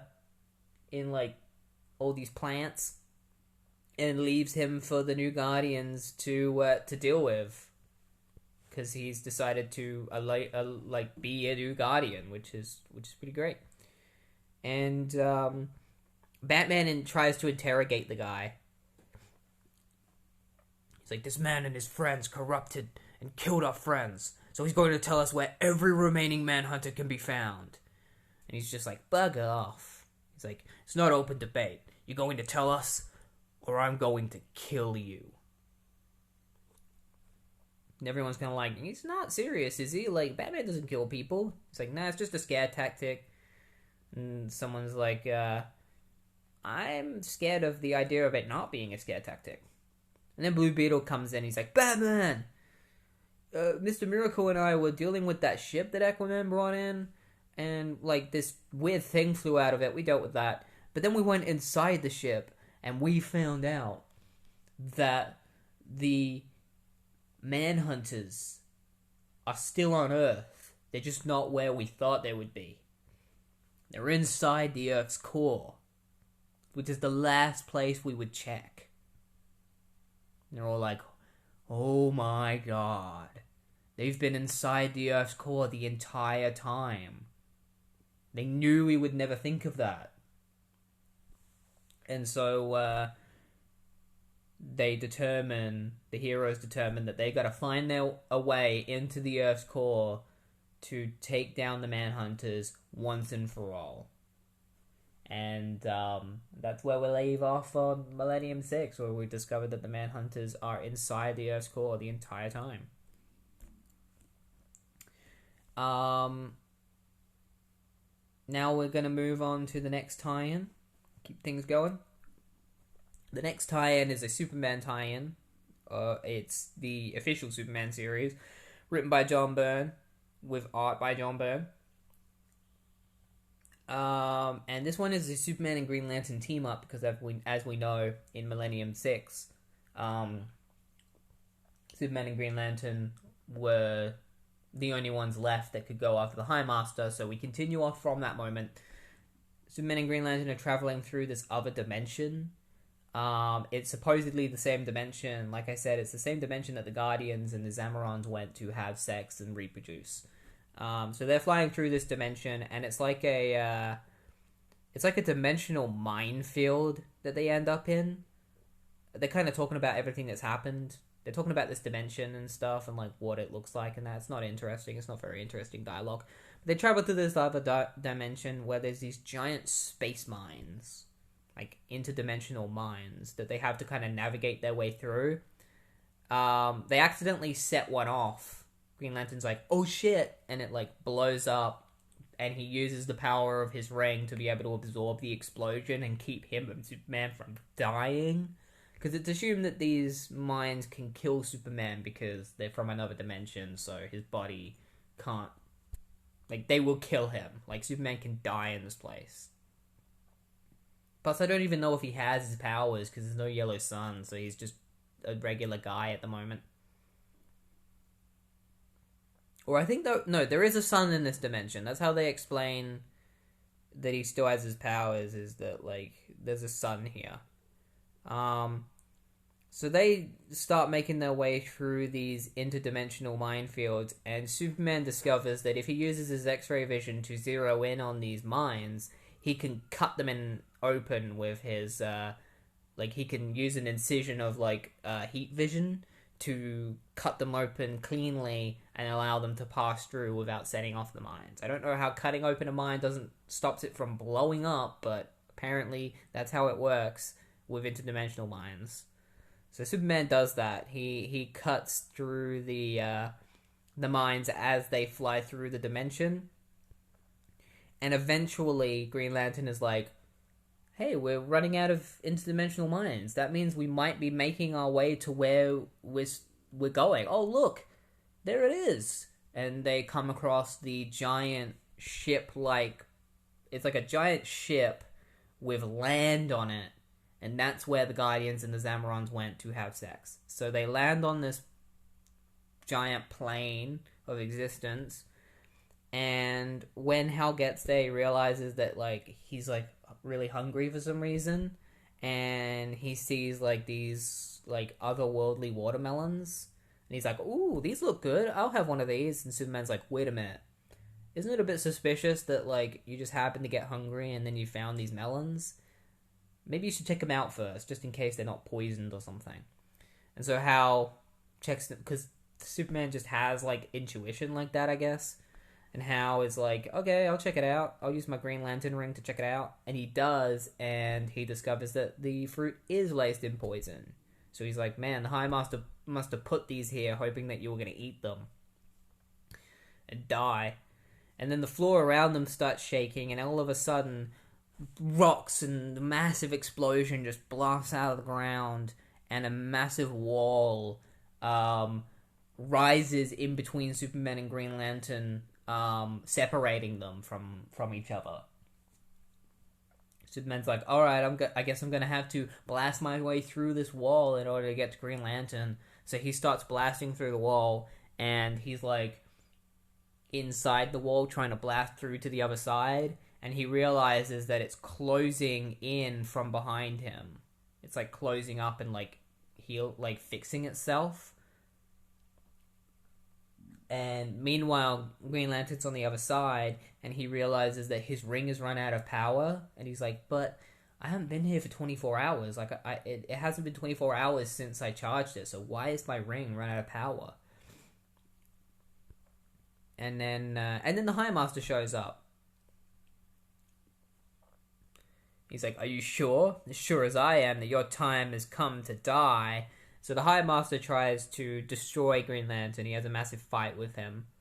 Or it's not really a fight. It's just the High Master blasting Green Lantern and Green Lantern dodging out of the way. Because Green Lantern doesn't have any power, so he can't fight him. And meanwhile, Superman finds that, he's not getting anywhere punching through this wall. It seems like it's going on forever. So he tries changing directions that he's punching. Instead of punching forward, he starts punching upward, or at a 90-degree angle. And Green Lantern has no choice, but Hal has no choice but to hide from the High Master And he like hides under a rock, and the High Master can't find him.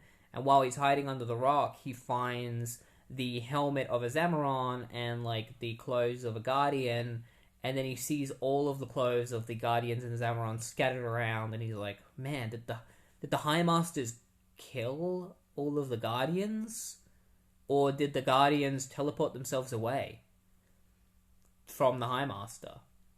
I guess there's only one way to find out. And so in his head, he calls out to the Guardians. He's like, "Guardians, I know you can hear me. Like, please, give me a sign that, like, you're still alive." The Guardians are like, "Yes, Hal, we are still alive. We hear you, Green Lantern of Earth." And these Zamorons and the Guardians all appear in the sky. They're all hands locked. They're basically currently in the middle of a massive orgy. Like, literally, this is a Guardian and Zamoron orgy. They're all naked. They're all, like, holding hands and floating in the sky. It's the first and probably the only time that you'll ever see a naked Guardian in a comic book. It's pretty weird, and Hal has just walked in on them, technically. But Hal was like, "Why are you intervening on, like, us getting busy, Green Lantern?" Like, and Hal's just like, "They were invisible the whole time, intangible, and that's why they haven't acted against the High Master. In their present state, they don't have the necessary power." And that's when the High Master is like, "There, my ruse worked!" And he blasts all the Guardians and these Zamorons. Because it turns out that he wanted Hal to call, like, basically, he created, like, this, like, machine on this, like, plane of existence that, like, in this dimension that Hal and Superman traveled to, that would sap Hal of all of his Green Lantern energy, so that he would be forced to call on the Guardians and Zamorons for help, therefore revealing them so that he could attack them off guard. That's basically the entire plan of the High Master. The Superman still isn't getting anywhere, and he realizes that, like, maybe I should just stop punching, like, forward. He's like, the High Master somehow has me going in circles. It's a 50-50 chance that I might have been cutting across the circle instead of away from it. But there's a strong possibility this means something else. Something even more devious than a simple circle. And so the High Master is about to destroy Green Lantern, and then Superman just blasts out of the ground and smacks him in the face and punches him, like, around and just, like, straight up smashes him. And Hal is like, "Guardians, like, you gotta help me. Like, I don't have any power left." And the Guardians are like, "Green Lantern, like, our power is heavily depleted due to the current situation that we're in. But we're still Owens, so we can give you enough power to fight the High Master right now." And so they imbue Hal Jordan with enough power to power his ring. And Superman is like, "Hey, Hal, because Hal is like, I can't even fight the High Master anyway because he's yellow. So my ring power wouldn't even work on him." And then Superman's like, "Well, good thing I was blasting him with enough heat vision to, like, make his body super hot so that the High Master would be more of a red color." And the Green Lantern's like, and Hal is like, "Oh, that's great. Like, now that he's red from all of the heat vision that you've been shooting at him, I can shoot this Green Lantern torpedo at him and blow him up," which is exactly what he does. He shoots a construct missile at the High Master and blasts the High Master apart. And Hal was like, "Wow, that was easier than I thought." I'm guessing that the High Master was pretending to be stronger than he actually was, and that he was a lot more damaged than he was letting on. And Superman was like, "Yep, that's right." He was really badly damaged, which is why when he came here, he decided to create all of these tricks to try and catch us off guard, because he knew that he couldn't actually fight us head on with our powers, because he knew we would destroy him very easily in the state that he's currently in. Superman reveals that there was, like, this kind of weird black hole thing that was underground, and that the entire time he was digging through this wall, he was actually underground going in circles because the gravitational pull of this black hole was pulling him towards it. So instead of going around in circles, he decided to just try punching upwards, and that worked. That's as well as I can explain it. And the Guardians are like, we can't really celebrate right now because destroying the High Master means that the Manhunters have no one controlling them anymore, and so now they're going to go into a suicide overdrive, which is the worst possible situation that we could possibly fathom. Like, now that they're in suicide overdrive, we gotta do whatever we can to stop them because we don't know what they're gonna do now. And that's where the tie-in ends. I would say that it's not as good as the other Superman tie-ins that we've been dealing with, but I did enjoy reading a tie-in that involved Superman and Green Lantern teaming up together, because you don't see that very often. In fact, this may actually be the first time Superman and Green Lantern have teamed up with just them. Like, it's just those two characters teaming up together. I think this might have been the first time it's ever happened, because usually they're with other Green Lantern members or something. You know, like other Green Lanterns or Justice League members. But yeah, it was cool. And Millennium 6 was a lot better than Millennium 5. Now, the next tie-in that we're going to be covering is Blue Beetle issue 21, which is the second Blue Beetle tie-in. Written by Len Wein, with art by Ross Andrew.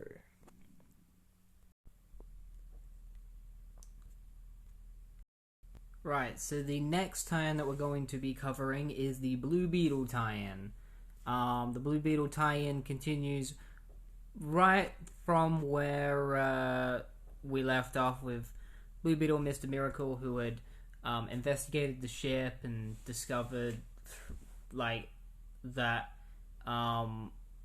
the base, like the home base of the Manhunters, is in the Earth's core, and they told Batman and everyone, and so now their goal is to find a way into the Earth's core. So they head back to the Green Lantern Corps Citadel. They have a conversation with Batman and the crew, and they're kind of trying to figure out, like, how are we gonna get into the Earth's core? Like, that's insane. Like, we can't dig into the Earth's core because it's way too hot, and so we die. And Blue Beetle is like, well, I have an idea. Why don't we melt our way through? And Batman's just like, melt? What the hell are you talking about? And Blue Beetle's like, well, Cord Industries have this thing that we call the Sun Spore. It's essentially this, like, device that we can send out to the sun that can resist the sun's, like, it can, like, absorb the sun's, like, rays, and it, like, resists the sun's heat, and it's in order to, like, get solar energy or some shit. And he's like, we could reverse the technology of the solar spore so that instead of absorbing heat, it disperses it, and so we can use it to melt through to the core of the Earth, and we'd be inside it. So not only would it prevent us from being harmed by the heat, but it would also use the heat to melt the Earth so that we can burrow our way down to the core. And Batman's just like, well, that's the best lead that we got, so go ahead. You and Mr. Miracle can go deal with that. And so Blue Beetle and Mr. Miracle head into the Beetle, or head into the Bug, I mean, which is the name of Blue Beetle's ship, where they head to Ted Kord's, like, underground Beetle nest, which is, like, his Batcave. And Blue Beetle is like, Mr. Miracle, you're gonna have to stay behind in the Bug for now, because I gotta go do some Ted Kord stuff. I'll be back later. Alright? And there's Cable. Like, you can watch that while you're waiting. So Blue Beetle takes off his armor and becomes Ted Kord again. And a couple of his friends walk in while he's on the phone. It's Melody and another character named Randy. I think his name is. And they're about to go out on a date with each other. And, like, Melody is Ted Cord's, like, love interest. And so she's going to go out on a date with Randy, but then Randy realizes that he's busy. And so Ted Cord's like, oh, well, I guess you can't go on a date with Randy anymore. And so, like, I'm still free. And Melody's like, I'm sure Randy will make it up to me for dinner. Like, it's all good, Ted. And so she leaves. And Ted gets back to what he's doing in the meantime. Working on getting the Solar Spore for him and Mr. Miracle. And while he's doing that, the villain known as Overthrow, who is revealed to be a Manhunter, is talking to the Grandmaster, and the Grandmaster orders him to go after Blue Beetle and Mr. Miracle and stop them from burrowing into the Earth's core, because they're the Manhunters, and of course they know what Blue Beetle, like, what the heroes are planning. Like, they know everything.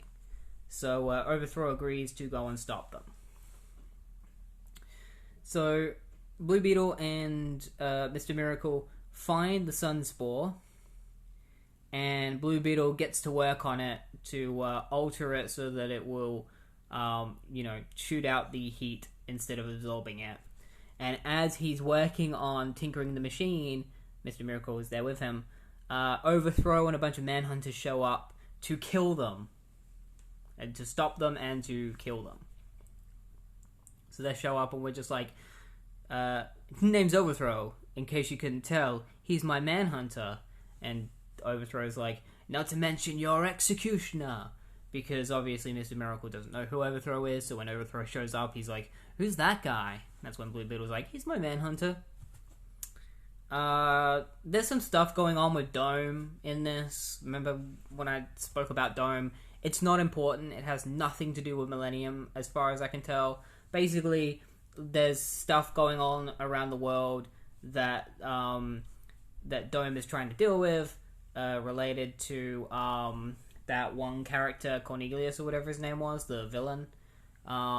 And Ronald Reagan is creating like this initiative that he calls like the Star Wars, where he creates a bunch of satellites that are out in space, and one of the satellites in France was destroyed, and so they're trying to figure out that. So that's what's going on in the background. It's not important.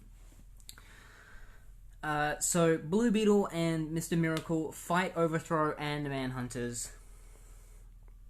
They have a big fight with them, and Blue Beetle actually tries to get on top of a catwalk on the ceiling, but a Manhunter shoots it down, which causes him to fall. But then Mr. Miracle grabs him and is like, hey, gotcha. Good thing I've got my floating discs that I can fly on. But then his floating discs get hit by Overthrow's like bouncing balls, because he has the ability to throw like projectiles, hence the name. They hit Mr. Miracle's little floating discs, which cause Blue Beetle and Mr. Miracle to fall to the ground and get knocked out. They're like, ah! And then they get knocked out. More Dome stuff.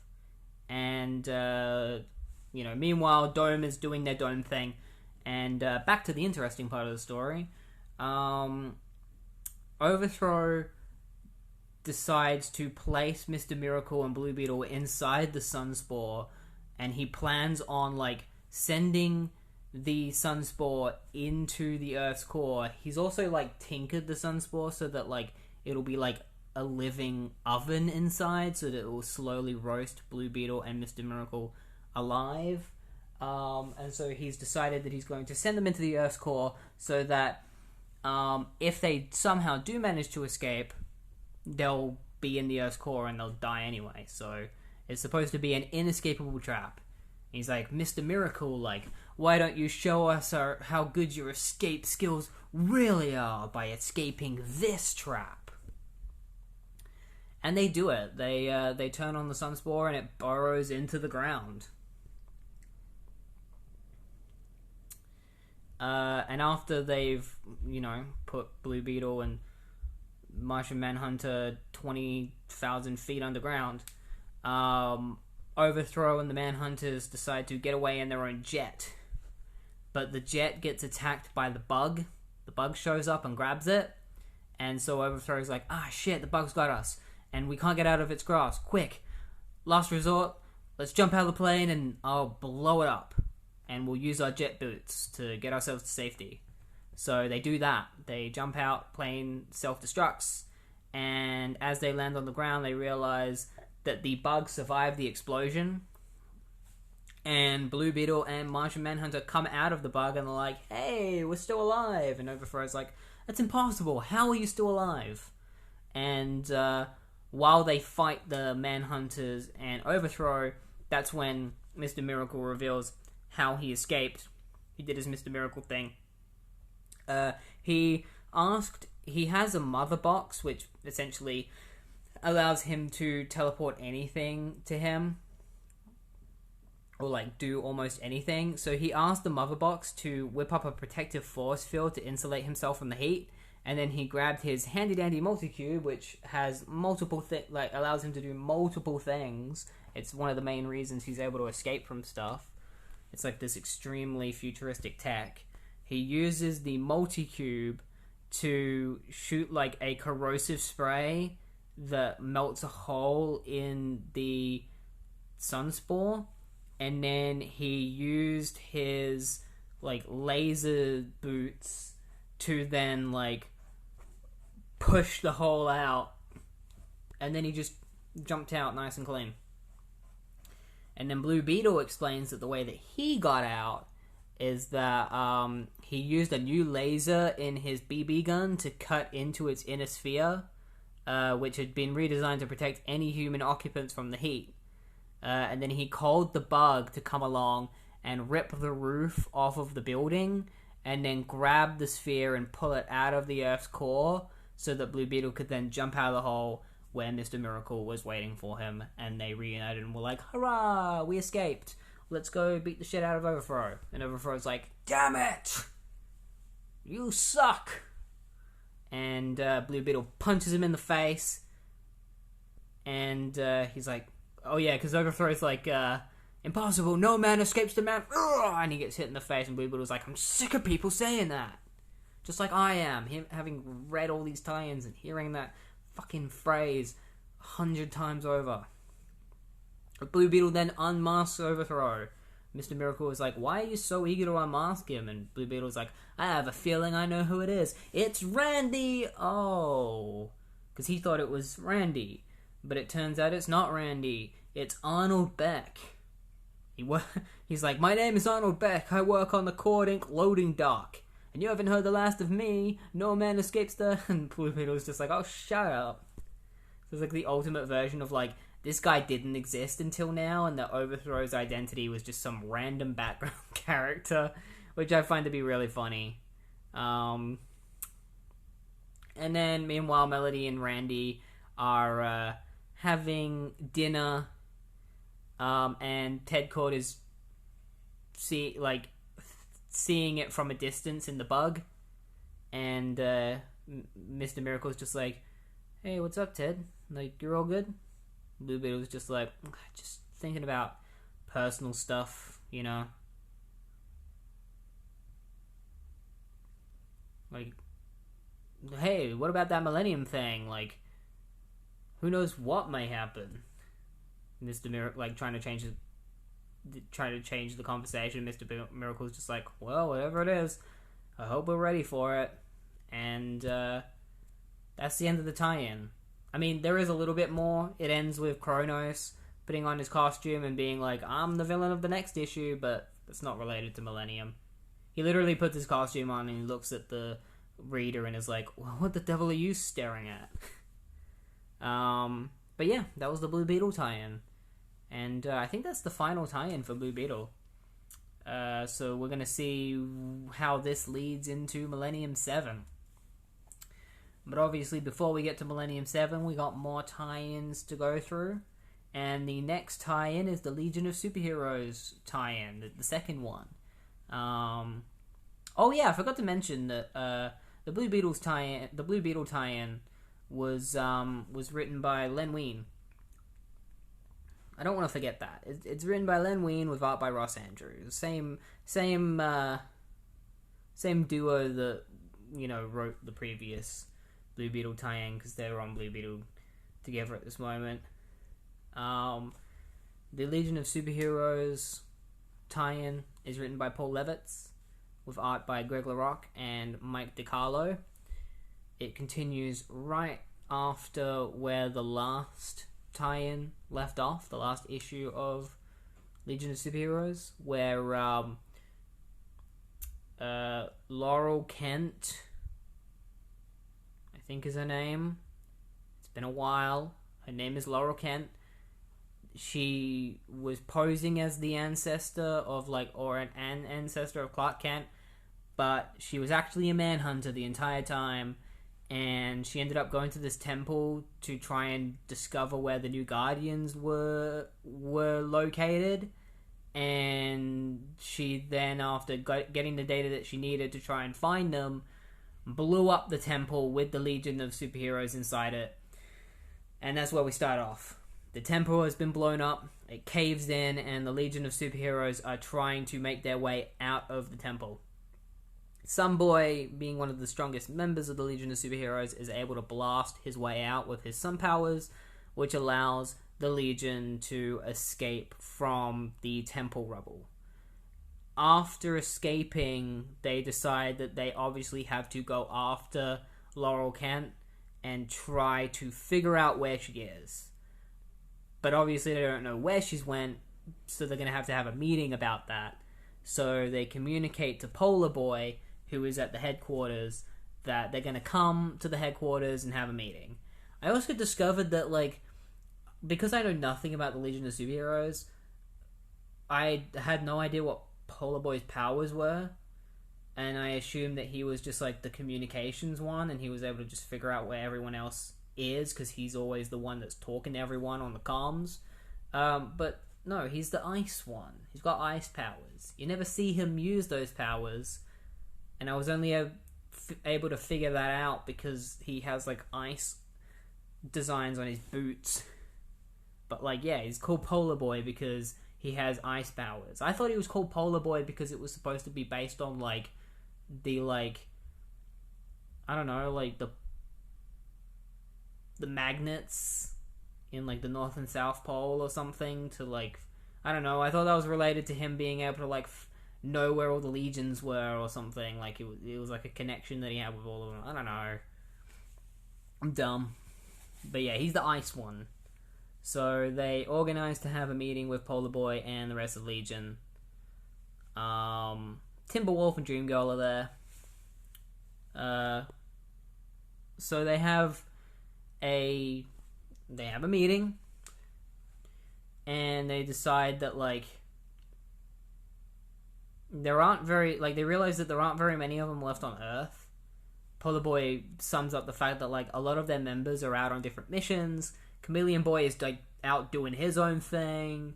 There's a couple of characters that have been locked up in their rooms for a long time now, and they don't even know they don't even know what they're up to. I can't remember his name. What was his name? There are so many different members of the Legion of Superhero. Oh yeah, Quizlet. So it's Quizlet and Wildfire have been held up in Quizlet's quarters, and they haven't been out for a while. And so Timberwolf decides that he's going to go check out on them and see what's going on. Chameleon Boy communicates his way in and says that he's busy doing his own thing and that they don't need to wait up for him. And they're all like, "Oh, Chameleon Boy, you're always doing something." And so the remaining Legion members, Brainiac 5 and Sunboy and Violet and Invisible Kid, etc., they decide that they're gonna have to go after Laurel Kent.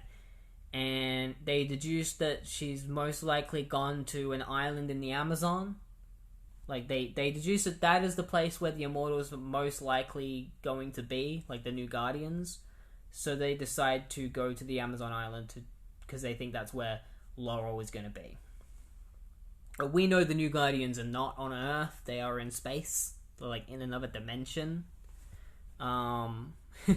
So it's funny reading this, knowing where they are, and knowing that the Legion of Superheroes are so far off from knowing where they are.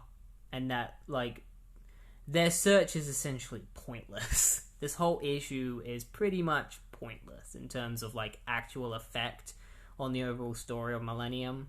They're on a wild goose chase. Timberwolf goes to Quizlet's room, and upon opening the door, discovers that there is a black hole in their room that Quizlet and Wildfire have been sucked into. And so he's just like, oh shit, what the hell? That's not good. Meanwhile, Legion of Superheroes head to the Amazon island, where and when they arrive, Element Lad gets hit by a laser beam because they're all being shot at by someone in the jungle. So obviously they fight back, and that's when they realize it's just a bunch of guys that are like, hey, stop shooting us, please. Like, we mean you no harm. Like, we're not trying to hurt you. Please don't hurt us. Tellus is like, we only shot at you because you shot at us. And that's when they realize that they're the Legion of Superheroes, and they know the legend of the Legion. So they're like, oh my god, you're the Legion of Superheroes. That's amazing. And the Legion discover that these guys that they've met on the island are not the Immortals that they were thinking of. They're just a bunch of natives on this island. And so they decide that they're in the wrong location, and they know they need to go search somewhere else. Because that, like, Laurel Kent clearly is not here.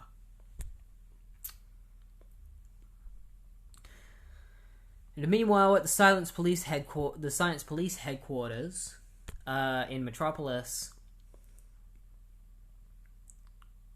the Chief Zendak, who is the chief of the Science Police, discovers that the Grand Canyon is being attacked by something. He's just like, what? Who? And it's Laurel Kent. She's attacking the Grand Canyon because she believes that the Immortals are in the Grand Canyon. Legion of Superheroes show up to fight her because they deduce that she's gone to the Grand Canyon. So they find her there and they all fight her. Visible Kid breaks his hand trying to punch her. She's like, you idiot. Don't you remember? I'm a Manhunter. I'm a fucking robot. You can't punch me. I mean, you can, but it hurts. Some boy tries to talk some sense into Laurel. He's like, you don't have to be a Manhunter. You have human choice more than you think you do. You know, you're Laurel Kent. And Laurel's like, that's who I was, but that's not who I am. I follow the Manhunters to a T, and nothing you can say will change my mind. And she just, like, beats the shit out of some boy. She's just like, you're a mere human. Like, I don't give a shit about you. I know you got all lovey-dovey with your stupid feelings, but, like, I don't share those feelings. And I don't care about humans. Ugh, and she, like, punches the shit out of him. And then, Brainiac 5 pulls out a little device that he can use to sense the energy of the Guardians and the Green Lanterns, and he deduces that he can't find any Green Lantern or Guardian energy in the Grand Canyon, which means the Immortals must not be here. And he stupidly does it right in front of Laurel Kent. So Laurel Kent sees him using the device and is like, oh, cool, I'll take that. And she takes it from him and it's just like, oh, thank you for giving me the thing that's actually going to help me find the Immortals. So she takes the device and flies away. And Brainiac 5, who is supposed to be one of the smartest people in the galaxy, is just dumbfounded of like, what?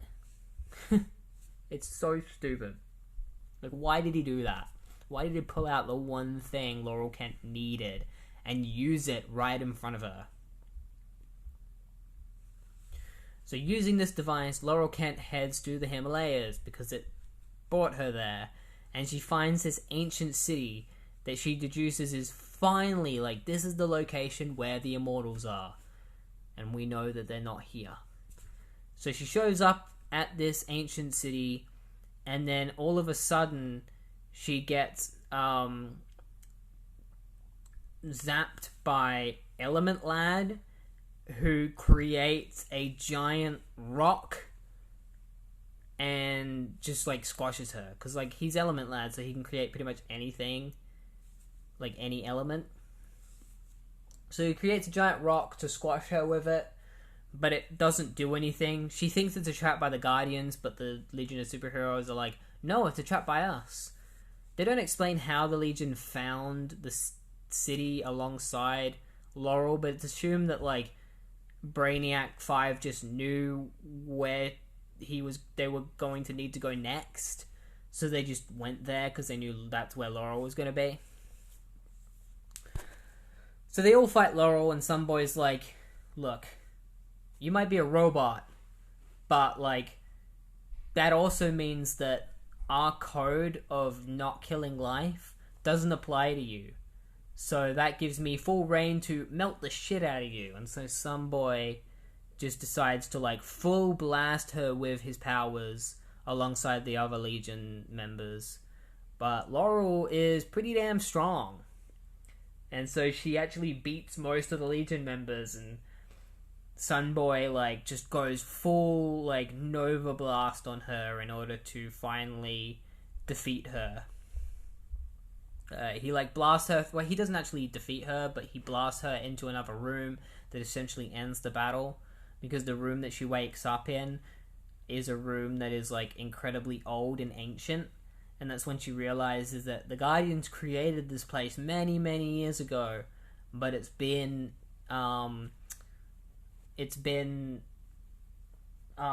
like no one's been there for years, which means that the Guardians up and left, like, and the Immortals up and left like years ago, and that they're like obviously not on Earth anymore. And so Laura was like, I failed the Manhunters. There's no reason for me to fight anymore. And so she just surrenders. She gives in. Well, she doesn't surrender. She just stops fighting. They think that she's surrendered. Violet goes in to like capture her, and Laura was like, I didn't surrender. I just said I failed. Because it's true, I failed my duty as a Manhunter. And when a Manhunter fails their duty, they must sacrifice themselves for the greater good. And she tells the Legion, she's like, you should probably leave this building because Laurel Kent wouldn't want you to die. And so the Legion decide to escape the building, and Laurel Kent decides to blow herself up and kill herself. That's exactly what she does. She self-destructs. And outside the ancient city, the Legion of Superheroes build a burial with a headstone that some boy scorches her name, the name of Laurel Kent in order to remember her, because some boy says like she may not have actually been a real person, but she lived as Laurel Kent long enough that she deserves to have her own headstone. And so Brainiac 5 has a little bit of a hard time coming to terms with like why Laurel killed herself, because some boy's just like, she lived and died what she wanted to do, and you know, she did what meant most to her. And Brainiac is just like, that's stupid. Like, I can't comprehend that. It's so stupid. Why would somebody kill themselves like this? And that's where we're left. At that moment, they just the Legion come together and they mourn the loss of Laurel Kent. And that's the end of the Legion of Superheroes tie-in. Now, there is a Secret Origins tie-in next, but I'm skipping it because it's the origin of the Guardians, and it's not important. I'm not going over that. I've already gone over the origin of the Guardians and a bunch of stuff that's covered in it multiple times. So instead of that tie-in, the next tie-in that we're going to be covering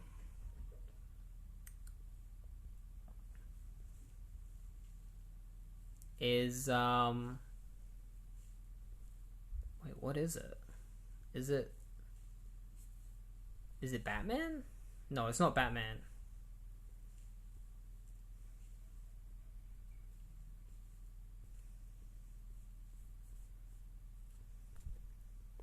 What's the next tie-in? I can't tell. I didn't say the name of it.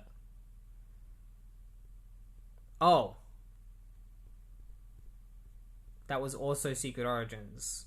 Apparently the Secret Origins was the Guardians, and then they did Floronic Man as well. Who gives a shit?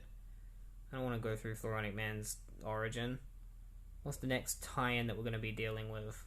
Sorry, I got to go on to the next volume because I've finished that volume. The next thing that we are going to be covering is the Young All-Stars tie-in.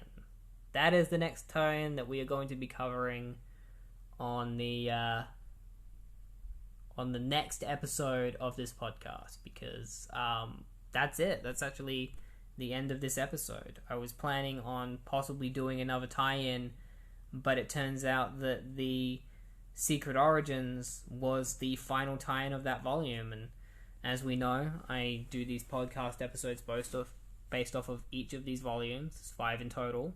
So that means that we've only got one episode left.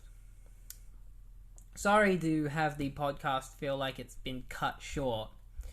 I thought that there was more tie-ins to cover for this episode, but it turns out that was the last one. Yeah, so if you enjoy the podcast, feel free to follow it. There will be another episode next Sunday where we conclude Millennium. It'll be the final episode of Millennium. Really exciting to see the conclusion of this Millennium event. Definitely check out Millennium if you want to. It's quite fun. It's nothing groundbreaking like Crosswords and Infinite Earths, but it's good. I enjoy it, especially if you like, robots trying to take over the Earth and taking over people's identities, like Invasion of the Body Snatchers kind of thing. But yeah, that's going to be it. That's going to be the end of this episode of the Marvel and DC Retrospective podcast. I am Kay Chamberlain, and I'll see you next week. Have a good one.